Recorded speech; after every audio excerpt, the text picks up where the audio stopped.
Yes, a very good evening to all of you. Is I am audible and properly visible?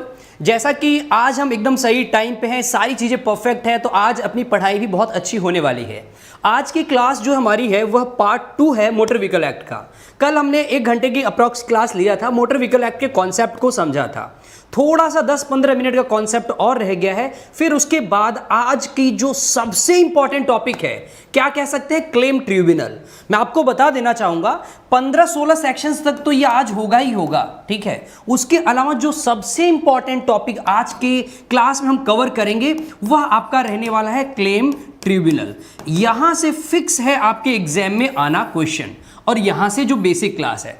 तो मैं आप सभी से promise कर रहा हूं कि जो मेरी फर्स्ट क्लास थी और जो मेरी आज की क्लास है, ये 2 क्लास जिसने वाईटी भी देख लिया तो उसको क्वेश्चन मिलना तय है एग्जाम में, चाहे उसको 2 ही क्वेश्चन क्यों नहीं, में मिलेगा जरूर भाई। तो 2 घंटे आप पढ़िए, 2-3 क्वेश्चन आपके एग्जाम में आने वाले हैं, ठीक है। तो चलिए बात करेंगे। अच्छा, मोटर व्हीकल एक्ट 1988 के अंदर अगर पार्ट की बात करें तो एक पार्ट हम पहले ही डील कर चुके हैं और दूसरा पार्ट आज हम डील करेंगे पार्ट 2। अब इस पार्ट 2 में हम क्या पढ़ेंगे वो हमने डिस्कस कर लिया, 16 सेक्शंस तक जाएंगे। तो सबसे पहले कल सेक्शन 2 के अंदर ध्यान से देखिएगा, कल सेक्शन 2 के अंदर क्या रह गया था, 28 सब सेक्शंस को तो हमने डील कर लिया था। 29 से आज हम डील करेंगे और फटाफट आगे बढ़ेंगे। तो सबसे पहले देखिएगा आता है ओमनीबस, ठीक। ओमनीबस तो देखने में बहुत बड़ा होता है, बिल्कुल ये आपकी है ओमनीबस। अब ये ओमनीबस क्या होता है, it means any motor vehicle constructed और एडप्टेड, जिसको कंस्ट्रक्ट या एडप्ट किया गया है to carry more than 6 persons. तो किसमें कितने व्यक्ति आते हैं, मोर देन 6 पर्सन्स इसके अंदर आते हैं, मतलब 6 व्यक्ति से ज्यादा, ठीक है। लेकिन क्या इसके अंदर ड्राइवर आता है क्या डियर स्टूडेंट्स, इसके अंदर ड्राइवर आता है क्या, तो इसके अंदर ड्राइवर साहब नहीं आएंगे, ठीक है। कुल मिला के 6 से ज्यादा, अरे इस बस में कितने लोग आएंगे, 6 से ज्यादा आएंगे, और क्या, ठीक है, एक्सक्लूडिंग द ड्राइवर। आगे की बात करेंगे ऑनर। अब हमारे मोटर व्हीकल एक्ट के अंदर ऑनर कौन होता है, तो सभी को पता है कि ऑनर वो व्यक्ति होता है जिसके नाम से गाड़ी रजिस्टर होती है, ठीक है, सिंपल सी बात है। अच्छा, पार्ट 1 का वीडियो देख रहे थे, कोई बात नहीं, आप यहां पे आ जाइए, पार्ट 1 बाद में भी समझ सकते हैं। आज की इंपॉर्टेंट क्लास है, बहुत ज्यादा इंपॉर्टेंट है एग्जाम पर्पज से। चलिए अब यहां पे ध्यान से देखिए, ऑनर कौन होता है, it means a person in whose name a motor vehicle stands registered, जिसके नाम से आपका मोटर व्हीकल रजिस्टर है, वह व्यक्ति जिसके नाम से गाड़ी रजिस्टर की गई है वह इसका ऑनर कहलाता है। लेकिन अगर आप माइनर हैं, कॉन्ट्रैक्ट में भी माइनर, यहां पे भी माइनर, चलिए where such person is a minor, तो वहां पे ऑनर किसको माना जाएगा, वहां पे ऑनर इस गार्जियन को, माइनर के गार्जियन को ऑनर माना जाएगा।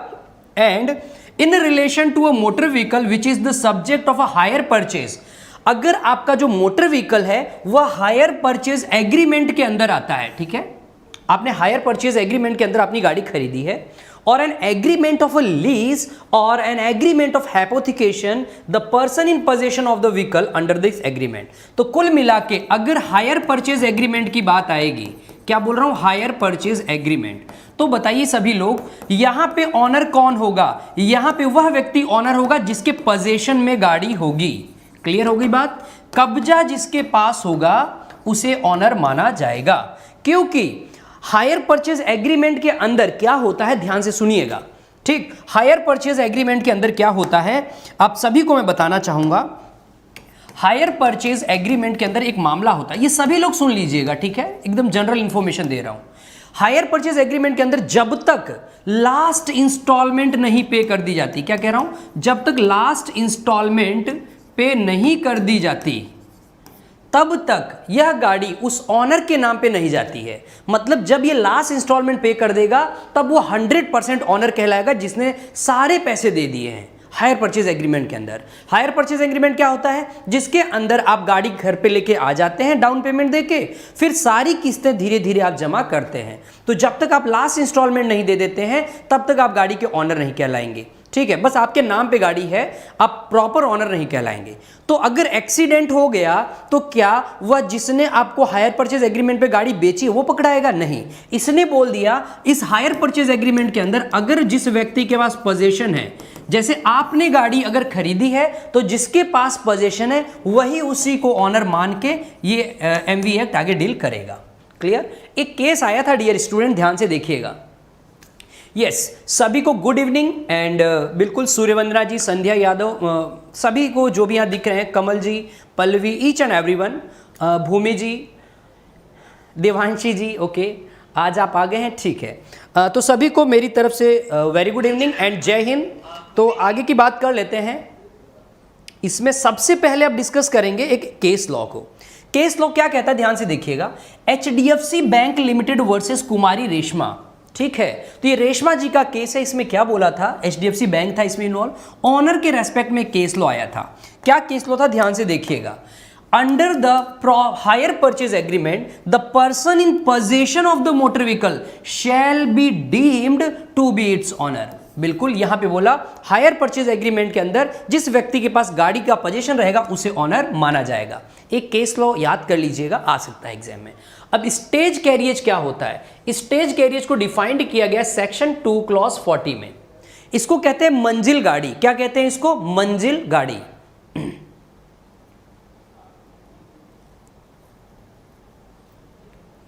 As you think better Shubham ji. अब इसमें हम अभी आप हमारी क्लास को एंजॉय करिए, दैट्स फाइनल, राइट। अब स्टेज कैरियज को कहते हैं मंजिल गाड़ी। मंजिल गाड़ी का मतलब क्या होता है कि वह गाड़ी जो आपको एक जगह से ले जाकर दूसरी जगह तक पहुंचाती है, ठीक है। जैसे आप अपने घर पे बाहर सिटी बस होती है उसमें बैठे और दूसरी जगह चले गए, तो वह मंजिल गाड़ी क्या कहलाएगी? Stage carriage. It means a motor vehicle constructed और adapted to carry more than 6 passengers, ठीक है। वो बस वाली बात आ गई, 6 लोगों से ज्यादा, excluding driver for hire or reward at a separate fare. यहां पे किराया आपका लगता है paid by or for individual passengers either for the whole journey or for stages of the journey. तो वही सिंपल सी बात है भाई, अगर एक जगह से दूसरी जगह जाना है तो 6 से ज्यादा व्यक्ति जिस गाड़ी में बैठ सके वह गाड़ी आपकी स्टेज कैरियज कहलाएगी, मंजिल गाड़ी कहलाएगी। अब देखिए ट्रैक्टर आया है, ट्रैक्टर आया है। सूर्यवंदना जी, अनुप 20 कोड अब यूज नहीं होता है, हम पूरी टीम का कोड अब लिंकिंग 20 हो गया है, ठीक है। अब हम सभी ये कोड वोड को हमने कॉमन कर लिया है, लिंकिंग कोड ही है, कोई भी अगर आप यूज करते हैं। अभी देखो इन सब चीजों से बचिए, अभी आपको सब्सक्रिप्शन का बारे में मैं बता दूंगा थोड़ी देर बाद, प्लीज अभी यहां पे सभी लोग फोकस करिए, राइट। अब देखिए ध्यान से, सेक्शन 2 क्लॉज 44 क्या कहता है? ये ट्रैक्टर की बात करता है। अब ट्रैक्टर क्या होता है ये तो आप भी जानते हैं। Tractor means a motor vehicle which is not itself constructed to carry any load. जो कोई भी लोड वोड लेके नहीं जाता है, कि क्या ट्रैक्टर के ऊपर कोई लोड लेके जाता है क्या? नहीं, विदाउट लोड ये रहता है। अदर देन इक्विपमेंट, इसमें ये याद रखिएगा, but excludes a road roller. अब पता ये रोड रोलर जो होता है कितना हैवी होता है, वो यहाँ कहाँ लगेगा? ये तो खेत जोतने वाला ट्रैक्टर है, दैट्स इट। आगे की बात कर लेते हैं डियर स्टूडेंट्स, 45 में आइएगा। एग्जाम में ये सेक्शन का डेफिनेशन पूछा जा सकता है, डेफिनेशन के फॉर्मेट में। सेक्शन 2 क्लॉज 45, ट्रैफिक साइन को कहां पे डिफाइंड किया गया है? एग्जाम में पूछा जा सकता है कि ट्रैफिक साइन को कहां पर डिफाइंड किया गया है, तो आपका आंसर आएगा सेक्शन 2 क्लॉज 45 में। कल हमने सारे ट्रैफिक साइंस के बारे में बात किया था, कौन कौन से ट्रैफिक साइन होते हैं। अगर मैं आप सभी से पूछूं, मेरा पहला प्रश्न है कि मैंडेटरी, ध्यान से सुनिएगा, जो मैंडेटरी ट्रैफिक साइन होते हैं वो कहां पे दिए गए हैं? जल्दी से बताइए सभी लोग।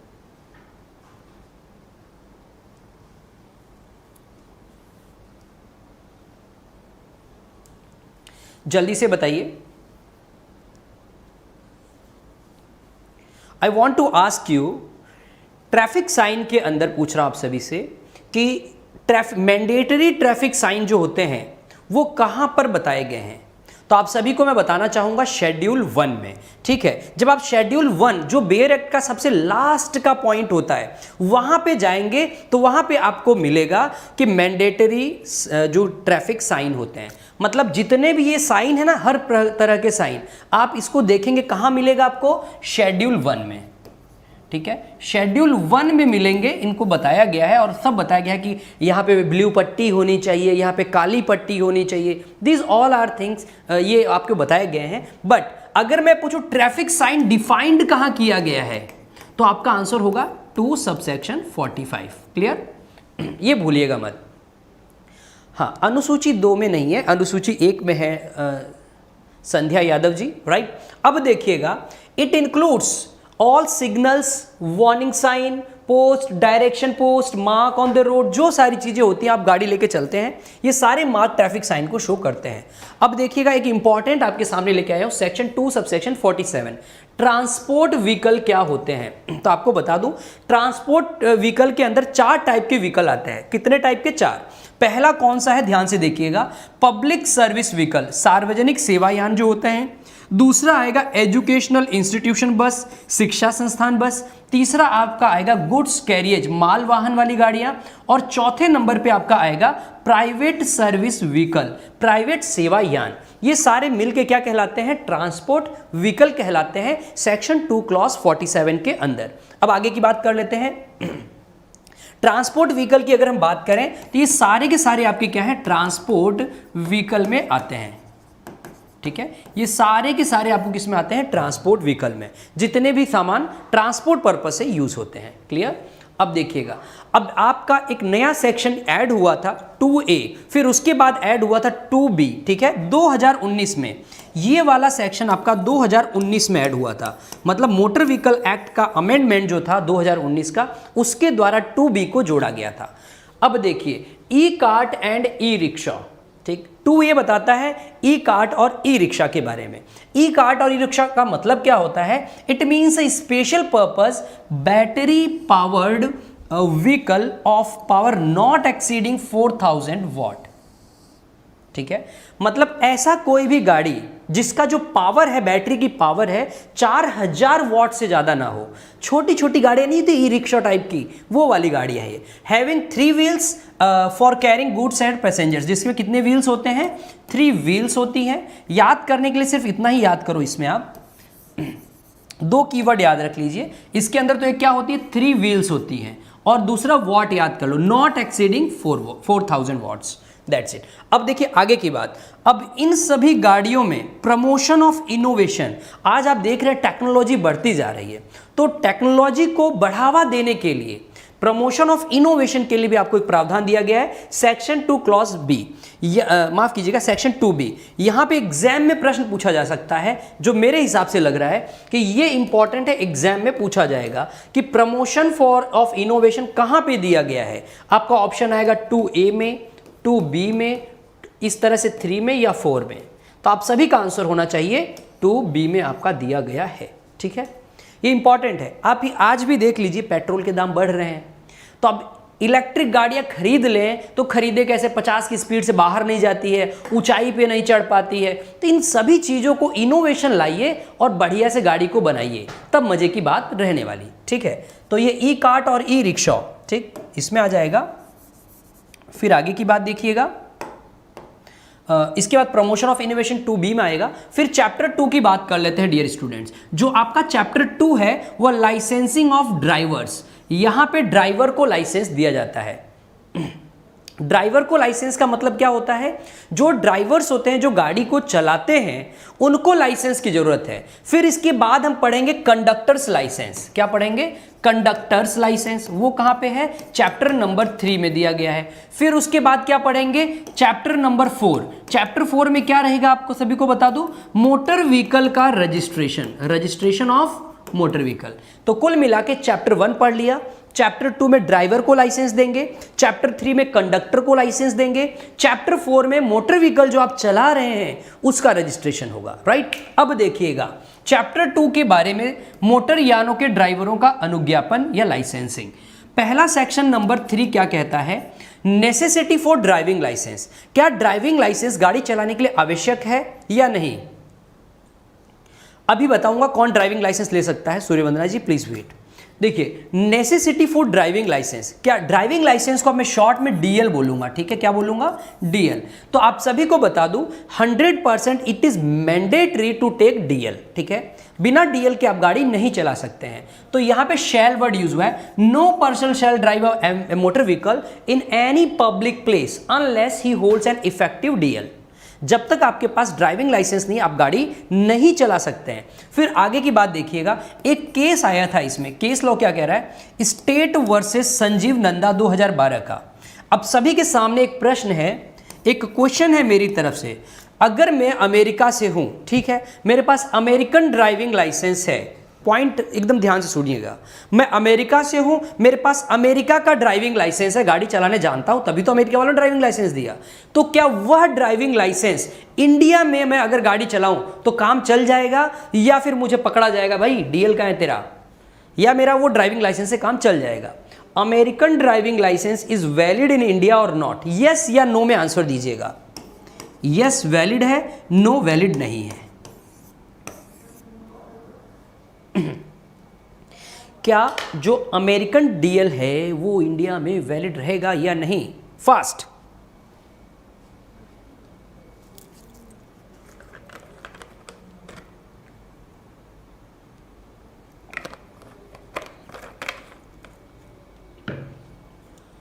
तो मैं आप सभी को बता देना चाहता हूं कि यहाँ पे आंसर आप सभी का रहने वाला है। देखो क्या होता है कि इंडिया में अगर हम गाड़ी चलाते हैं, ठीक है, तो इंडिया के जो रूल्स हैं, रूल्स ऑफ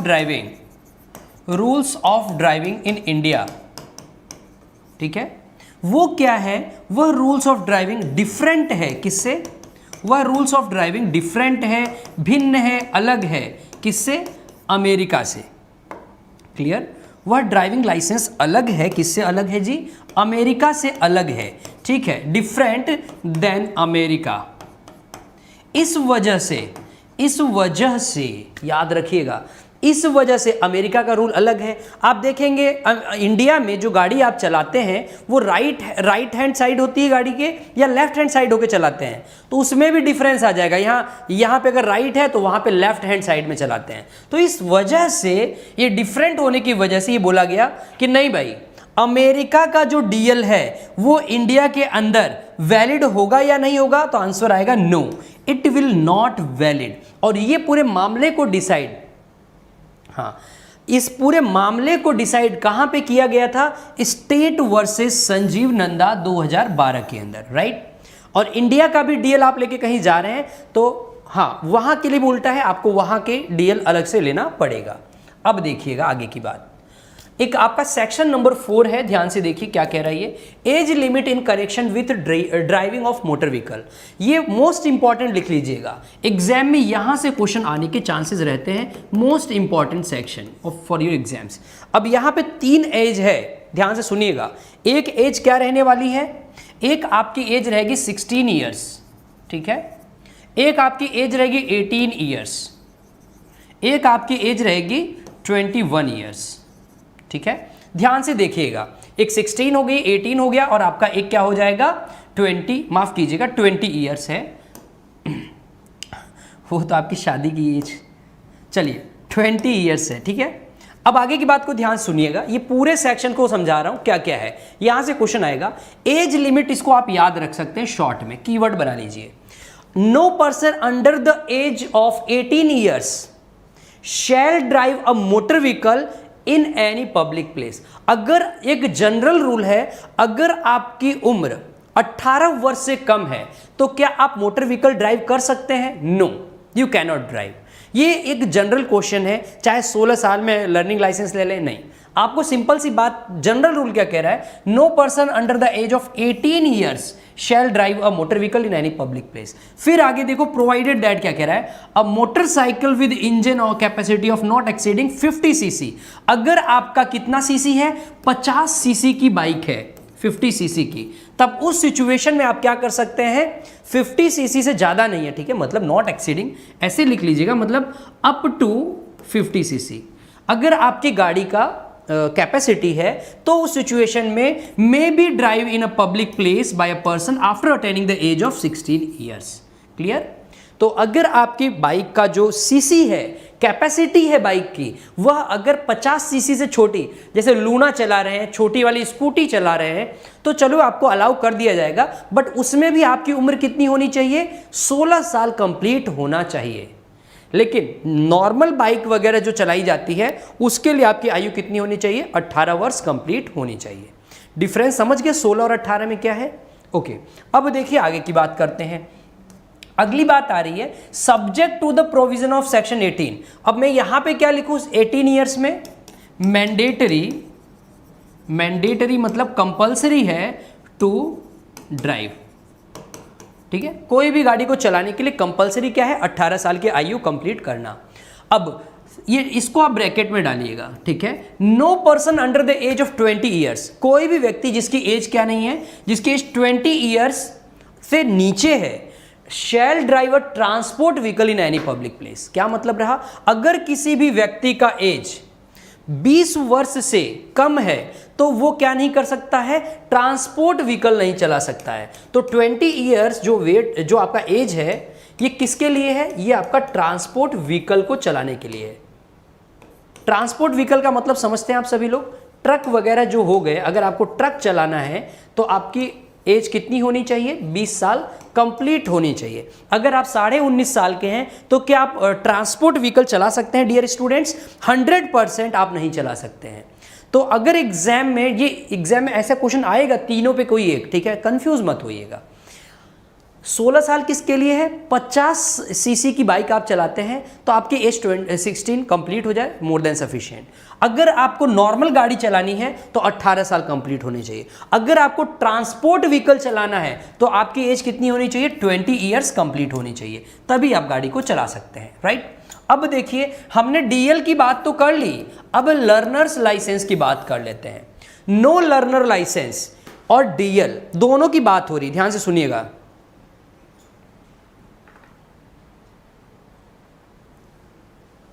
80 ईयर्स से अप हो और अनफिट हो तो भी लाइसेंस मिल सकता है क्या? इसके रिगार्डिंग बिल्कुल आगे प्रोविजन है रुद्र जी, नहीं मिलेगा लाइसेंस। अनफिट हो आप 18 साल के हो तो भी नहीं मिलेगा, भरी जवानी में आप गाड़ी नहीं चला पाएंगे। ठीक है, अनफिट होते ही गाड़ी को तो चला ही नहीं सकते। ठीक है, फिजिकली अनफिट होगा और आपको अगर ड्राइविंग लाइसेंस दे भी दिया गया, बाद में आप अनफिट हो गए, बाद में आपको फिजिकल डिफेक्ट आ गया, तो आपको रिवॉक कर लिया जाएगा, वापस से ड्राइविंग लाइसेंस ले लिया जाएगा। ओके, अब देखिए नो लर्नर लाइसेंस या फिर कह सकते हैं driving licence shall be issued to any person to drive a vehicle of the class to which he has made an application unless he is eligible to drive that class of vehicle under this section.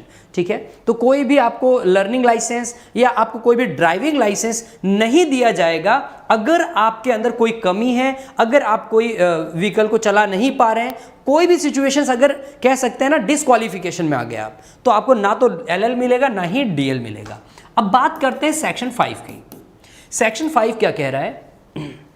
बिल्कुल Tripathi ji, very good evening. हाँ, responsibility of honours of motor vehicle for contravention of section 3 and 4। ध्यान से सुनिएगा, अगर section 3 और section 4 का contravention कर दिया, अरे बाप रे, तो मामला गड़बड़। कैसे बोलिए? 4 में आपको क्या बोला गया था? 4 में आपको बोला गया था आपकी आयु 16, 18 या 20, 3 ईयर दे दिए। आप 16 साल से कम उम्र के हैं और 50 सीसी की बाइक चला रहे 15 साल में, और आप कह रहे हैं मुझे तो क्या चाहिए? डीएल चाहिए। मिलेगा क्या? नहीं।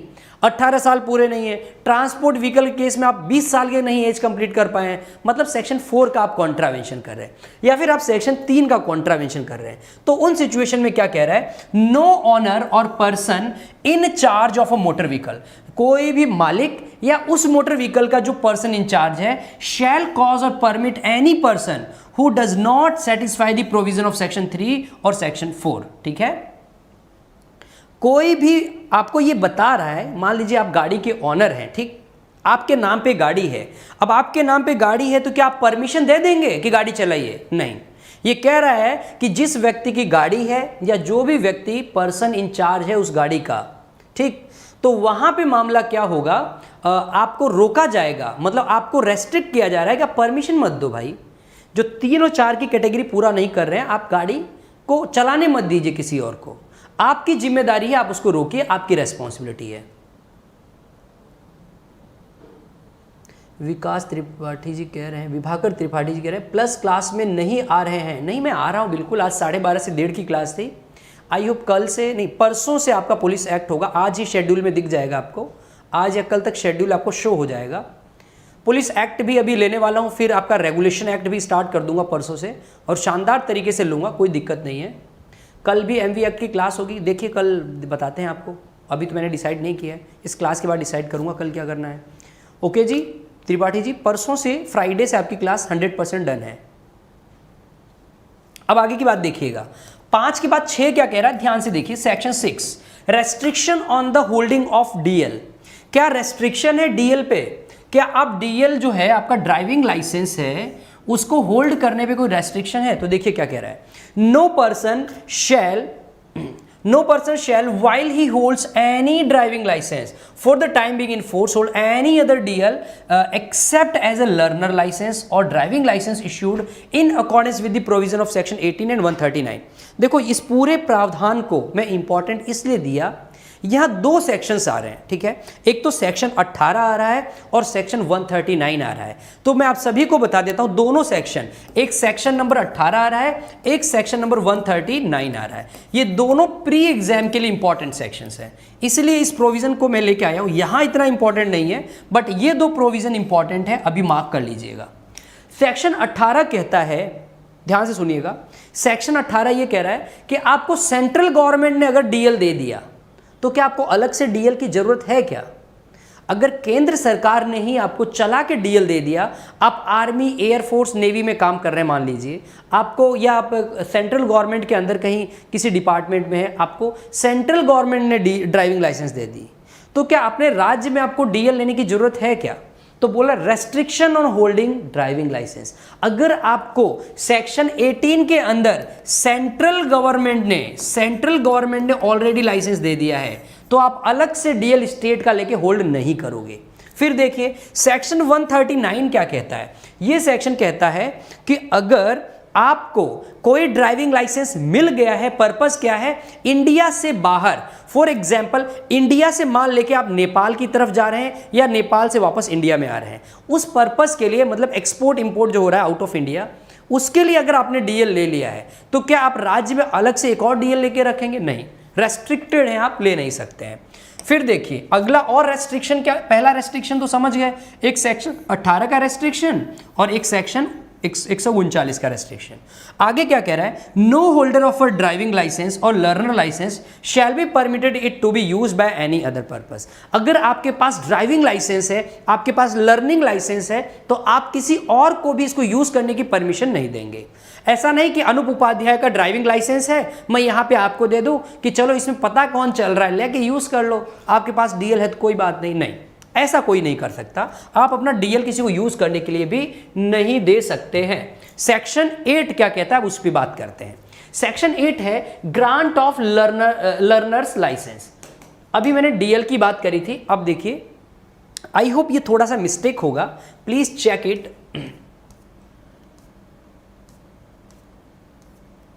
या राइट है, एक बार मुझे कमेंट बॉक्स में बता दे बेरक देख के, आई होप राइट ही है।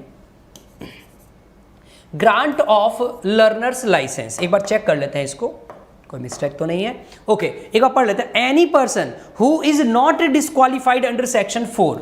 अब इसका मतलब क्या है, मैंने येलो किया है इसको, जल्दी से कमेंट बॉक्स में सभी बताएं। सेक्शन 4 में कौन व्यक्ति आते हैं, कौन कौन से एज लिमिट के व्यक्ति आते हैं, उसको आप बताइए।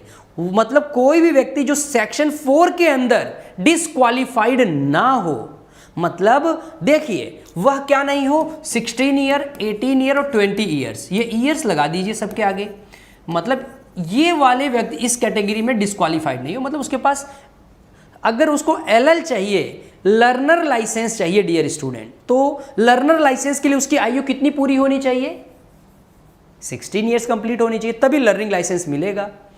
तो यहां पे ये कह रहा है any person who is not disqualified under section 4 for driving a motor vehicle and who is not for the time being disqualified for holding और obtaining a driving license may subject to provision of section 7 apply to any of the licensing authority in the state।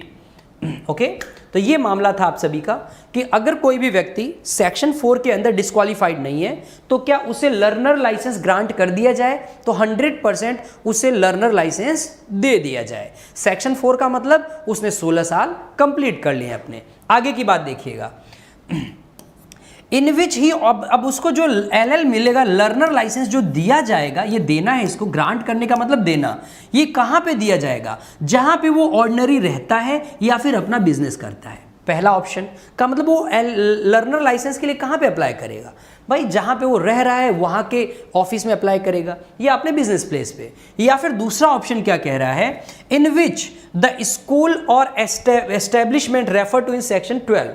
Section 12 को याद कर लो, ये भी आपका एक important है। Section 12 का मतलब ये होता है, पहला तो ये और दूसरा लिख लीजिएगा, ओनली सेक्शन 12 याद रख लो।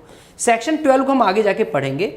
ऐसा एस्टेब्लिशमेंट, ठीक है, जैसे स्कूल वगैरह नहीं होते पढ़ने के लिए, ऐसे ही आपको गाड़ी सीखने के लिए भी एक स्कूल बनाते हैं, ठीक है, एक एस्टेब्लिशमेंट तैयार करते हैं जहां पे आप जाके गाड़ी चलाना सीख सकते हैं। ठीक, तो अगर आपने गाड़ी चलाना जिस एस्टेब्लिशमेंट के अंदर, जिस स्कूल के अंदर सीखा है, वहां से भी आप क्या कर सकते हैं, आप वहां से भी DL ले सकते हैं, उस एरिया से भी अप्लाई करके।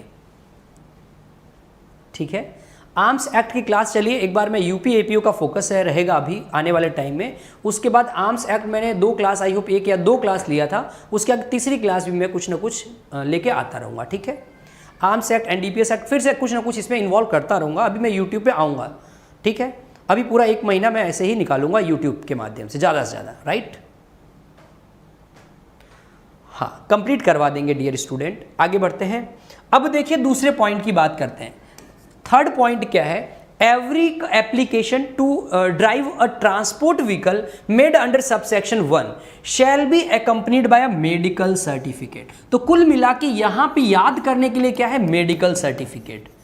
मेडिकल सर्टिफिकेट को याद कर लो। क्यों याद करना है उसकी भी बात बताता हूं। बार बार आपको पूछा जाएगा कि मेडिकल सर्टिफिकेट, मेडिकल सर्टिफिकेट कराऊंगा भाई, सब कराऊंगा डियर स्टूडेंट, NDPS भी लेके आ जाऊंगा।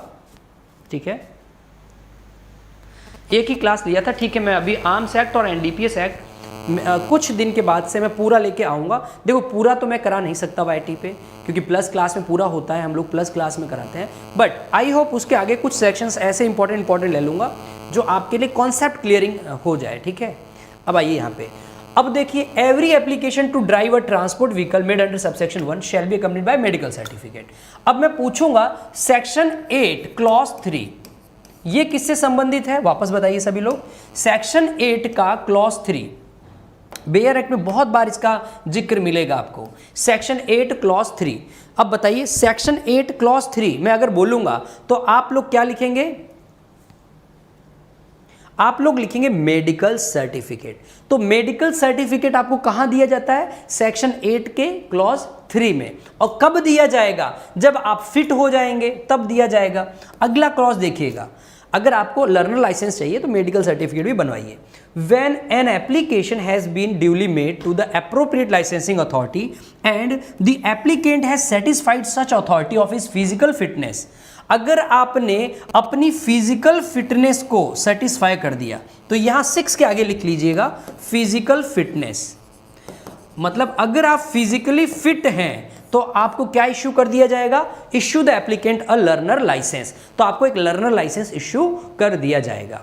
तो कुल मिला के वापस एक रिकॉल देख लीजिए, ग्रांट ऑफ लर्नर लाइसेंस, कब आपको लर्नर लाइसेंस दिया जाएगा, अगर आपने सेक्शन 4 को की पालना करी है, मतलब आप 16 साल के पूरे हो गए हैं, तो आपको क्या मिलेगा, लर्नर लाइसेंस मिलेगा। फिर उसके बाद दूसरी बात, आपको लर्नर लाइसेंस कहां पे दिया जाएगा, तो आपको समझ में आएगा जो लर्नर लाइसेंस दिया जाएगा जहां पे आप बिजनेस करते हैं या आप रहते हैं वहां पे दिया जाएगा, या फिर जहां पे आपने गाड़ी चलाना सीखा है उस एरिया से आप इशू करवा सकते हैं। फिर उसके बाद आपको एक मेडिकल सर्टिफिकेट लेना पड़ेगा, और उसके बाद कहा गया है अगर आप फिजिकली फिट हैं तो आपको मेडिकल सर्टिफिकेट से पता चल गया you are physically fit, then a learner licence जो आपका होगा वो इश्यू कर दिया जाएगा। ये आपके थे सेक्शन 8। अब आइए सेक्शन 9 के अंदर, ग्रांट ऑफ DL। आपको driving licence, sir voice echo आ रहा है क्या, वॉइस इको आ रहा है क्या जी, जल्दी से बताएं क्या वॉइस में कोई प्रॉब्लम है तो मैं एक टेक्निकल टीम को बोलूं, बिकॉज नीडा टर्क जी कह रही हैं सर वॉइस इको हो रही है। Is everything fine? जल्दी बताएं।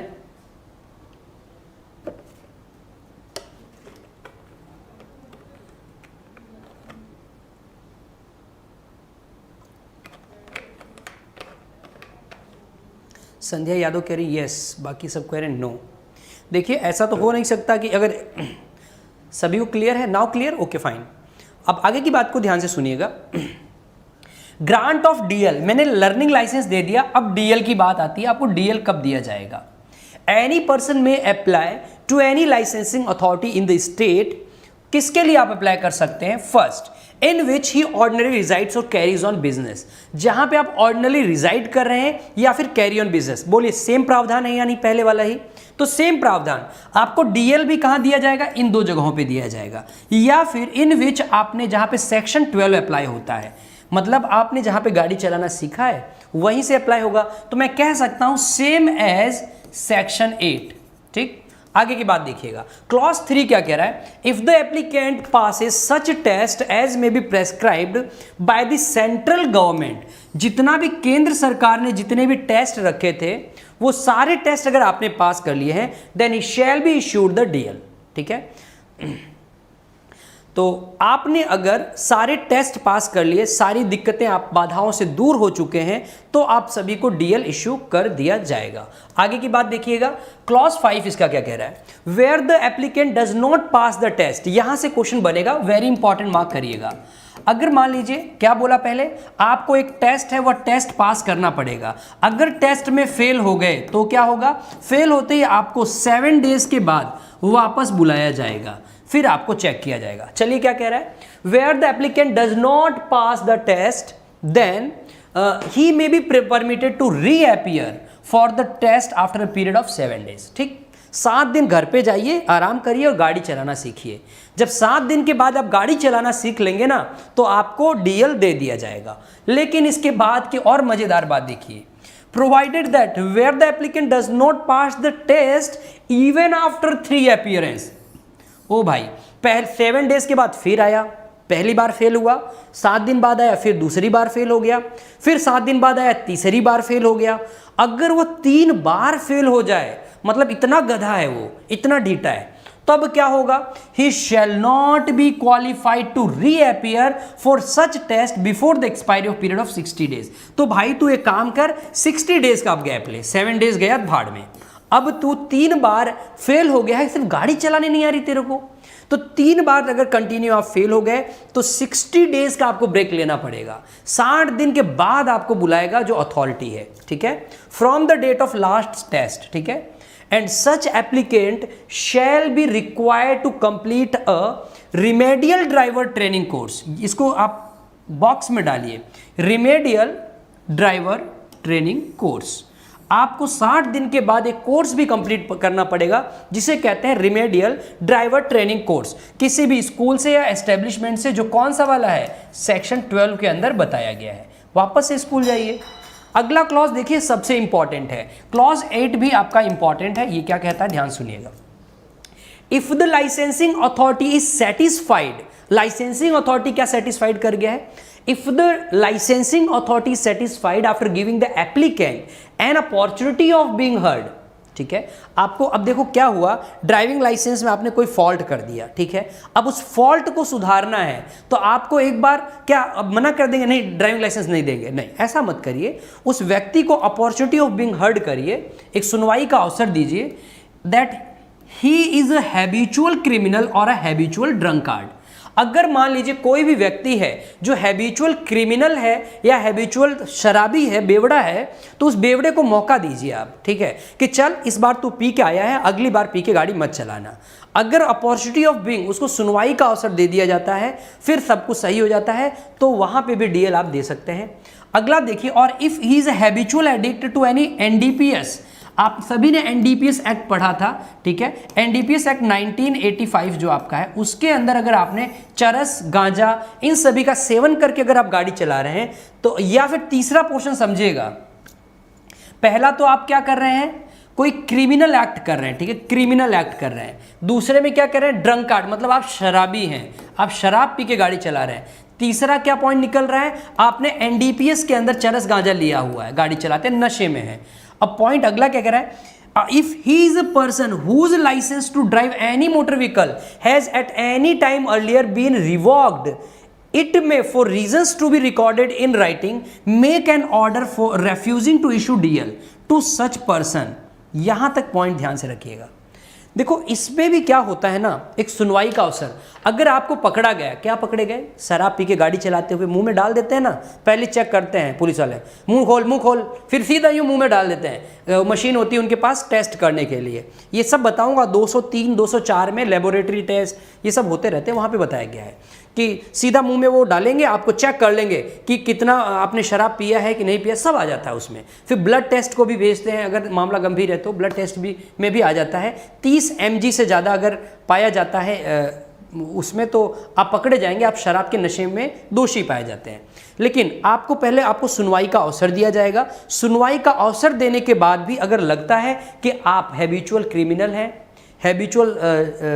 मतलब आप हैबिचुअल क्रिमिनल हैं, आदतन अपराधी हैं, आदतन शराबी हैं, या फिर एनडीपीएस में आपने चरस गांजा का सेवन किया, तो आपका वहां पे लाइसेंस या डीएल रिवोक किया जा सकता है, बिल्कुल, ठीक है, हम आपको नहीं कह रहे हैं जी, ठीक है। तो यहां पे आपको क्या किया जा सकता है, रिवोक किया जा सकता है। आगे देखो ये क्या कह रहा है, and any person aggrieved by an order made by licensing authority. अब लाइसेंसिंग अथॉरिटी ने आपका डीएल ले लिया, ड्राइविंग लाइसेंस ले लिया, अब आप पीड़ित पक्षकार हैं, तब क्या होगा, then within 30 days from the receipt of the order appeal to the prescribed authority।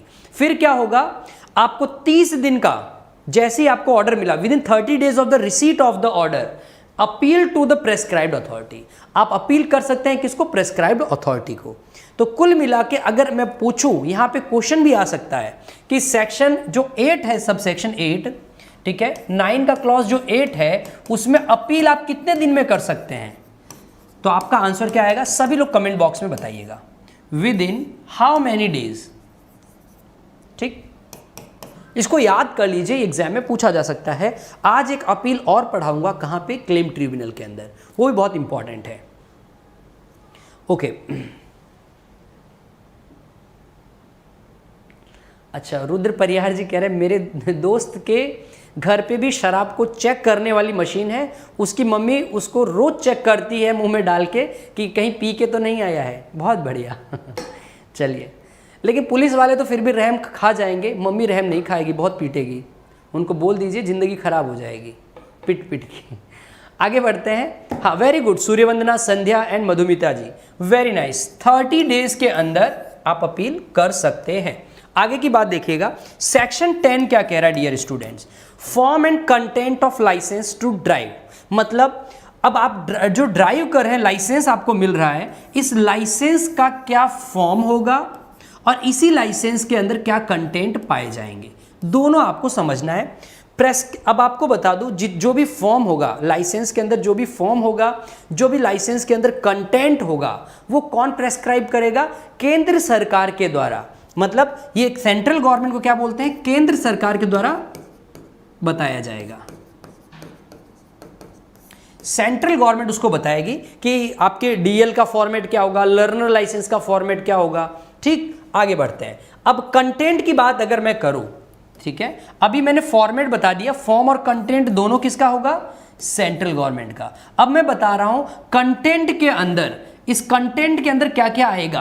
पहला, मोटरसाइकिल विदाउट गियर, कि मतलब आप गाड़ी जो चलाएंगे, जिसके रेस्पेक्ट में आपको ड्राइविंग लाइसेंस दिया गया है, वह डीएल के अंदर क्या क्या लिखा होगा कि आप कौन कौन सी गाड़ी चलाने के लिए एलिजिबल हैं, तो ये सारी लिस्ट में से लिखा होता है। अगर मोटरसाइकिल विदाउट गियर, बिना गियर वाली मोटरसाइकिल चला सकते हैं, विथ गियर वाली भी चला सकते हैं, एडेप्टेड व्हीकल है तो वो भी आएगा इसके अंदर। फिर motor vehicle of a specified description का कोई भी हो गया, एलएमवी हो गया, लाइट मोटर व्हीकल, वो भी चला सकते हैं, ट्रांसपोर्ट व्हीकल चला सकते हैं। ये भी बात कहाँ लिखी रहेगी, इसी कंटेंट के अंदर। बताइए ट्रांसपोर्ट व्हीकल चलाने के लिए एज कितनी होनी चाहिए, जल्दी से। ट्रांसपोर्ट व्हीकल चलाने के लिए आपकी एज कितनी होनी चाहिए, जल्दी से बताएं।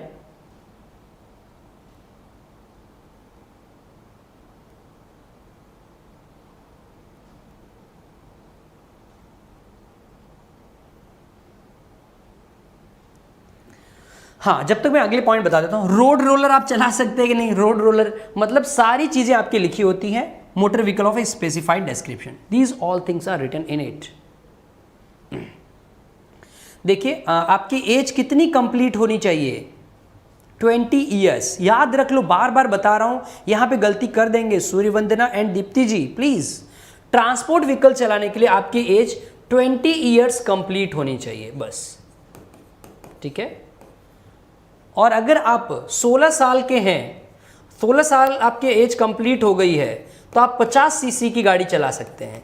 और अगर आपको नॉर्मल गाड़ी सारी चलानी है, डीएल चाहिए आपको, तो आपकी आयु 18 ईयर्स कंप्लीट होनी चाहिए, दैट्स इट, ओके। अब आते हैं सेक्शन नंबर 11 पे। सेक्शन 11 क्या कह रहा है डियर स्टूडेंट, ध्यान से देखिएगा। एडिशंस टू डीएल, जैसे मैं डीएल जो चला रहा था, मतलब मैं गाड़ी जो चला रहा था जिसके रेस्पेक्ट में डीएल था, मेरे पास ये ऑप्शन भी था, ये ऑप्शन भी था, मुझे सिर्फ ये ऑप्शन जुड़वाना था, ट्रांसपोर्ट व्हीकल जुड़वाना था। तो क्या मैं ये एडिशन नहीं करा सकता हूं? जैसे ही मेरी आयु 20 साल पूरी होगी, और इसके रेस्पेक्ट में भी एक नियम है, 1 साल का एक्सपीरियंस भी होना चाहिए, और तब मैं क्या कर सकता हूं, एडिशंस करवा सकता हूं। तो यहां पे एडिशंस का मतलब है डीएल के अंदर, हाँ रुद्र जी 21 तो शादी की उम्र है, ठीक है, मैंने भी पहले 21 ही बोल दिया था गलती से, क्योंकि 21 और 18 जो है सबके, अब आप तो जानते ही हैं, जोधपुर से ही आई हो परिहार जी, वहाँ रुद्र जी लिखा ही होता है 18वीं छोरी और 21 रो मोटियार, तभी होना शादी के लिए तैयार। यहाँ का तो फेवरेट है राजस्थान का ये एक डायलॉग, तो वो तो एज दो तो अनपढ़ों को भी याद है, 18 और 21। अब याद रख लीजिए कितने एज है, 16, 18 और 20, ये 3 एज एक ही सेक्शन में आपको कहीं नहीं मिलेगा, सिर्फ और सिर्फ आपके मोटर व्हीकल एक्ट में मिलेगा, ठीक है। अब मेरी बात को सुनिए, डीएल के अंदर आप कोई भी चीज एक्स्ट्रा जुड़वाना चाह रहे हैं, एक्स्ट्रा ऐड कराना चाह रहे हैं, तो आप उस एक्स्ट्रा चीजों को भी आप ऐड करवा सकते हैं। देखिए क्या लिखा हुआ है, for the addition of such other class or description of motor vehicle to the licence. तो क्या आप करवा सकते हैं? बिल्कुल। सेक्शन 11 आपको अलाउ कर रहा है कि अगर आप कोई भी डीएल के अंदर कोई चीज आप ऐड करवाना चाह रहे हैं, कोई कंटेंट एक एक्स्ट्रा ऐड करवाना चाह रहे हैं, तो आप अलाउड है 11 के अंदर ऐड करा सकते हैं। सेक्शन 12 को तो मैंने आपको बताया ही था, कौन सा, licensing and regulation of schools or establishments for imparting instructions in driving of motor vehicle, ठीक है। जो भी स्कूल और एस्टेब्लिशमेंट होते हैं, जो भी स्कूल और एस्टेब्लिशमेंट होते हैं जहां पे आप गाड़ी चलाना सीखते हैं, वह कहां पे दे रखा है, सेक्शन नंबर 12 में दे रखा है। बार बार ये आ रहा था, यही है 12, ठीक है, सिर्फ गाड़ी चलाना वहां सिखाते हैं सर। तो चलिए आगे बढ़ते हैं। पूनम जी हेलो, बोलिए क्या बोलना चाहते हैं। ओके, आगे बढ़ते हैं। देखिए सेक्शन 13 की बात कर लेते हैं, extent of effectiveness of licence to drive motor vehicle. अगर मैं पूछूं कि ड्राइविंग लाइसेंस को चलाने के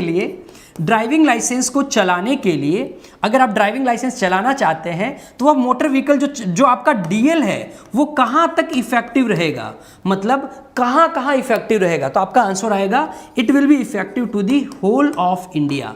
ये संपूर्ण भारत पर इफेक्टिव रहेगा। क्लियर, सभी को clear? Okay Yadav ji, thanks for your suggestions. अब बताइए जल्दी से, क्लियर है यहां तक? मामला फ्री हो गया है, मतलब आपने एक बार ड्राइविंग लाइसेंस ले लिया, अब यहां से यूपी जाओगे तो क्या यूपी का लोगे अलग से राजस्थान से, या यूपी से मुंबई जा रहे तो अलग डीएल लोगे, या एक डीएल से पूरे भारत में जाओगे, पूरे भारत में।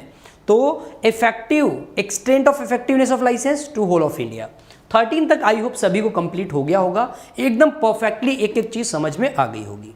ओके, एक बार थम्स अप कर दीजिए भाई कि हाँ हमें तो सारी चीजें समझ में आ गई है सर, आगे बढ़िए, ठीक है। एक बार आप सभी लोग एक बार थम्स अप कर दें ताकि मुझे भी लग जाए कि यस एवरीथिंग इज ओके। और जो एमपी एडीपीओ दे रहे हैं इस बार या एडीजे दे रहे हैं, दोनों के लिए मैं पूछूंगा, यहाँ पे कमेंट करिएगा कि कौन सा एग्जाम आप दे रहे हैं, ताकि मुझे और भी एक्ट आपके अकॉर्डिंग ही लेके आने वाला हूँ फ्यूचर में। सो यहाँ पे कमेंट बॉक्स में बताइएगा आप लोग कौन से एग्जाम के लिए पढ़ रहे हैं, ठीक है, अभी कौन सा एग्जाम के लिए मोटर व्हीकल पढ़ रहे हैं। ओके, अब सेक्शन 14 की बात कर लेते हैं, currency of licences to drive motor vehicle. Currency का मतलब क्या होता है उसको ध्यान से समझिएगा, मोटर यानों को चलाने की अनुज्ञप्तियों का चालू रहना। करेंसी का मतलब होता है चालू रहना, ठीक है, मोटर यानों को चलाने की लाइसेंस का चालू रहना। अब इसको ध्यान से समझिएगा, okay, UP APO ADP, okay MP ADPO, thank you Rudra ji. ADJ में भी ये आ रहा है फूल सनी जी, इसलिए बोल रहा हूँ। MP ADPO, Rajasthan APO, okay MP ADPO, right. चलिए आगे आते हैं। अब देखिएगा दूसरे पॉइंट को ध्यान से। हाँ, पहला पॉइंट क्या कह रहा है, क्लॉज 1 को ध्यान समझिएगा। A learner's licence issued under this act shall subject to other provision of this act be effective for a period of 6 months from the date of issue of the licence. क्या मतलब रहा, अगर आपको एक बार learner licence दे दिया गया तो कितने मंथ तक वो इफेक्टिव रहेगा। एक बार जिसको लर्नर लाइसेंस मिल जाता है वह 6 महीने तक क्या रहेगा, इफेक्टिव। हिंदी में भी पढ़िएगा।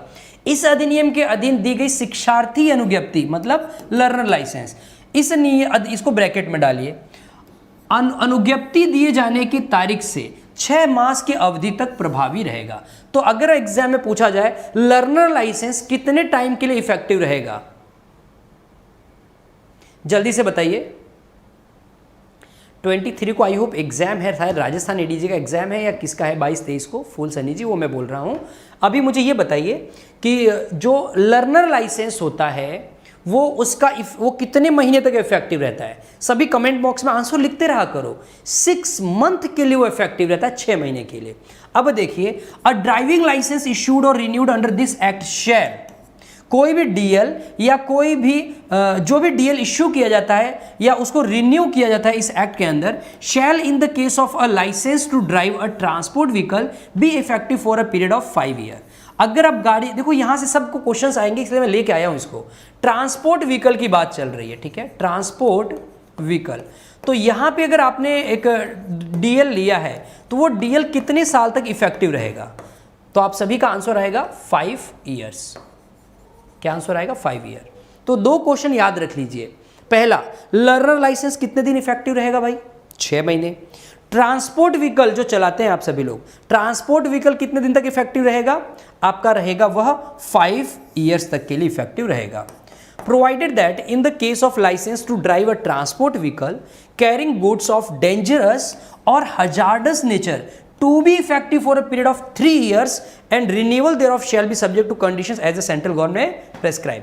अगर आप ट्रांसपोर्ट व्हीकल के अंदर डेंजरस चीजें भी लेके जा रहे हैं, आप इंग्लिश हिंदी में अच्छे से समझाते तो फ्रेशर हो अच्छे से समझ आता है। हाँ ठीक है रुद्र जी, मैं यही सोच के पढ़ाता हूँ कि कोई भी स्टूडेंट जो होगा वो पहली बार ही पढ़ रहा होगा, इसके पहले उसने मोटर व्हीकल को देखा भी नहीं होगा, तो उसी हिसाब से मैं सोच के पढ़ा देता हूँ। अब ऑनलाइन में तो पता नहीं चलता है ना कौन कैसा है, तो मैं सबको ही सोचता हूँ, सब नए हैं मेरे सामने। अब देखो मैं क्या पूछना चाह रहा हूँ आप सभी से, अगर लर्नर लाइसेंस है तो कब तक इफेक्टिव रहेगा, लिख लीजिएगा 6 मंथ तक इफेक्टिव रहेगा।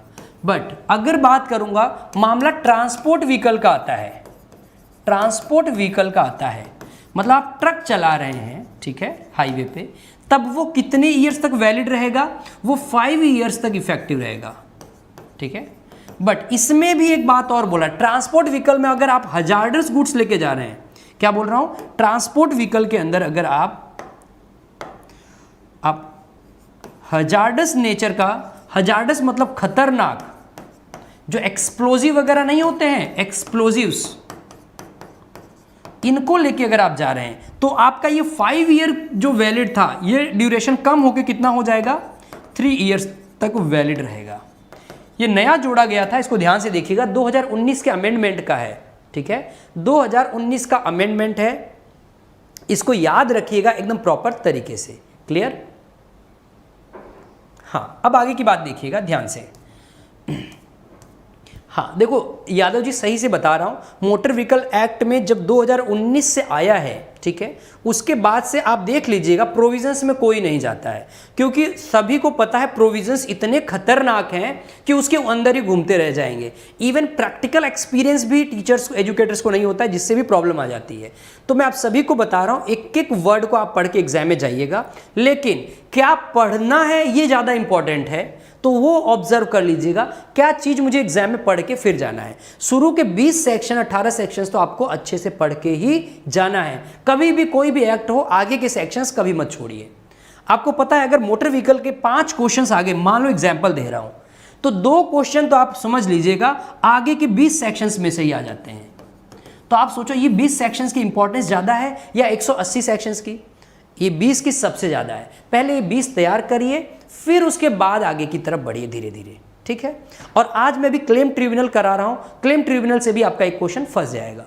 अब देखिए इसी के रेस्पेक्ट में ये आगे क्या कह रहा है, बी पॉइंट कह रहा है, in the case of any other licence subject to such conditions as the central government prescribe, if the person obtaining the license either originally or renewal thereof has not attained the age of 30 years on the date of issue or renewal thereof, be effective until the date on which such a person attains the age of 40 years। अगर आप 30 साल की आयु प्राप्त कर चुके हैं, ठीक, मतलब आपकी उम्र निकल गई और अब आपने गाड़ी चलाना सीखा, ठीक, 29 साल 18 साल में गाड़ी चलाना सीख गए, ले लिया डीएल, ठीक है। अब आपकी उम्र निकल गई, 30 साल में आप सोच रहे हैं अब मैं डीएल लूं। अगर आपने अपनी आयु 30 साल प्राप्त कर ली और फिर जाके ड्राइविंग लाइसेंस ले रहे हैं, तो कितने साल तक वो वैलिड रहेगा डियर स्टूडेंट? जल्दी से कमेंट करके बताइएगा, कंटेंट आपके सामने दिया हुआ है। मेरा क्वेश्चन बस इतना ही है कि अगर आपने 30 साल की आयु प्राप्त कर ली, फिर ड्राइविंग लाइसेंस लेने जा रहे हैं, तो मामला क्या हो गया, आपका कितने साल तक वैलिड रहेगा? चलिए लिखवा देता हूं, be effective until the date on which such person attains the age of 40 years. यहां आप लिख लीजिएगा 40। तो जब तक आपकी आयु 40 साल नहीं हो जाती तब तक आपका वो इफेक्टिव रहेगा। जैसे ही आप 40 साल पूरा हो जाएगा फिर से जाइए डोकरे। आगे की बात, point to be noted, second point कह रहा है has attained the age of 30 years. 30 साल की आपने आयु प्राप्त कर ली है, but has not attained the age of 50 years, but आपने 50 ईयर की एज अटेंड नहीं की है। ध्यान से सुनिएगा मैं क्या कह रहा हूं, has attained the age of 30 years but has not attained the age of 40, माफ कीजिएगा 50 ईयर्स। सही लिख रहा हूं, 30 साल से 50 साल के बीच में आप घूम रहे हैं। आगे की बात देखिएगा, on the date of issue और renewal thereof be effective for a period of 10 years from the date of such issue और रिन्यूअल। अब आपको ये कहना चाह रहा है 30 साल में लिया 40 साल तक वैलिड, ठीक। और अगर आपने यह 32 साल की एज में डीएल लिया तो बताइए कब तक वैलिड रहेगा? मेरा ये क्वेश्चन है आप सभी से। अगर आपने डीएल 32 साल की उम्र में लिया तो आपका डीएल कब तक, ईयर बताइए, क्वेश्चन बताइए। 32 साल के हैं तो आपका ये 33 ईयर तक वैलिड रहेगा, 36 ईयर तक वैलिड रहेगा, कि 40 ईयर्स तक वैलिड रहेगा, या फिर आप आंसर दीजिए, मुझे वर्ड्स चाहिए कितने ईयर तक। तो आपका आंसर यहां पे आएगा, अगर 32 साल की आयु में लिया है तो अप्रॉक्सिमेट 42 ईयर्स का जब तक नहीं हो जाता वैलिड रहेगा। Clear? This is the answer. अगला क्वेश्चन, मेरी बात को ध्यान से सुनिएगा, अगर आपकी एज 45 ईयर्स है, फिर आप ये डीएल ले रहे हैं, तब बताइए कब तक वैलिड रहेगा? तब आपका 55 तक रहेगा, ठीक है। आगे देखिएगा, has attained the age of 50 years but has not attained the age of 55 years. अब आपकी एज 50 ईयर्स है बट आपने अपनी उम्र अभी तक 55 साल तक कंप्लीट नहीं किया है, मतलब 50 से 55 के बीच में आप हैं, ठीक है। तो उस केस में क्या कह रहा है, ये कब तक इफेक्टिव रहेगा? Until the date on which such person attains the age of 60 years. अगर आपने, यहां पे देख लीजिएगा, अगर आपने 53 ईयर में आपने कोई भी लाइसेंस लिया है, एग्जाम्पल को ध्यान से समझिएगा, अगर आपने 53 साल की आयु में कोई भी लाइसेंस लिया है तो उसको कब तक वैलिड माना जाए? जल्दी से बताइए। आप 53 ईयर्स के थे और आपने डीएल लिया, कितने साल तक आपको डीएल की तरफ देखने की जरूरत नहीं रहेगी? फटाफट बताइए।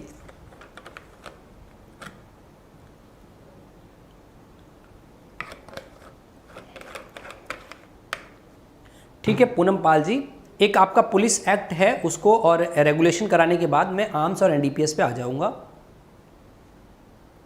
वेरी गुड, 60 ईयर्स तक अरे मैं एज पूछ रहा हूँ, बिल्कुल 7 साल मतलब 53 + 7 60 साल तक। सोनू दुबे जी क्या खो गया, 60 ईयर्स लिखा हुआ है ना। Be effective until the date on which such person attains the age of 60 years. जब तक आप 60 साल की उम्र प्राप्त नहीं कर लेते हैं तब तक आपका वो वैलिड रहेगा।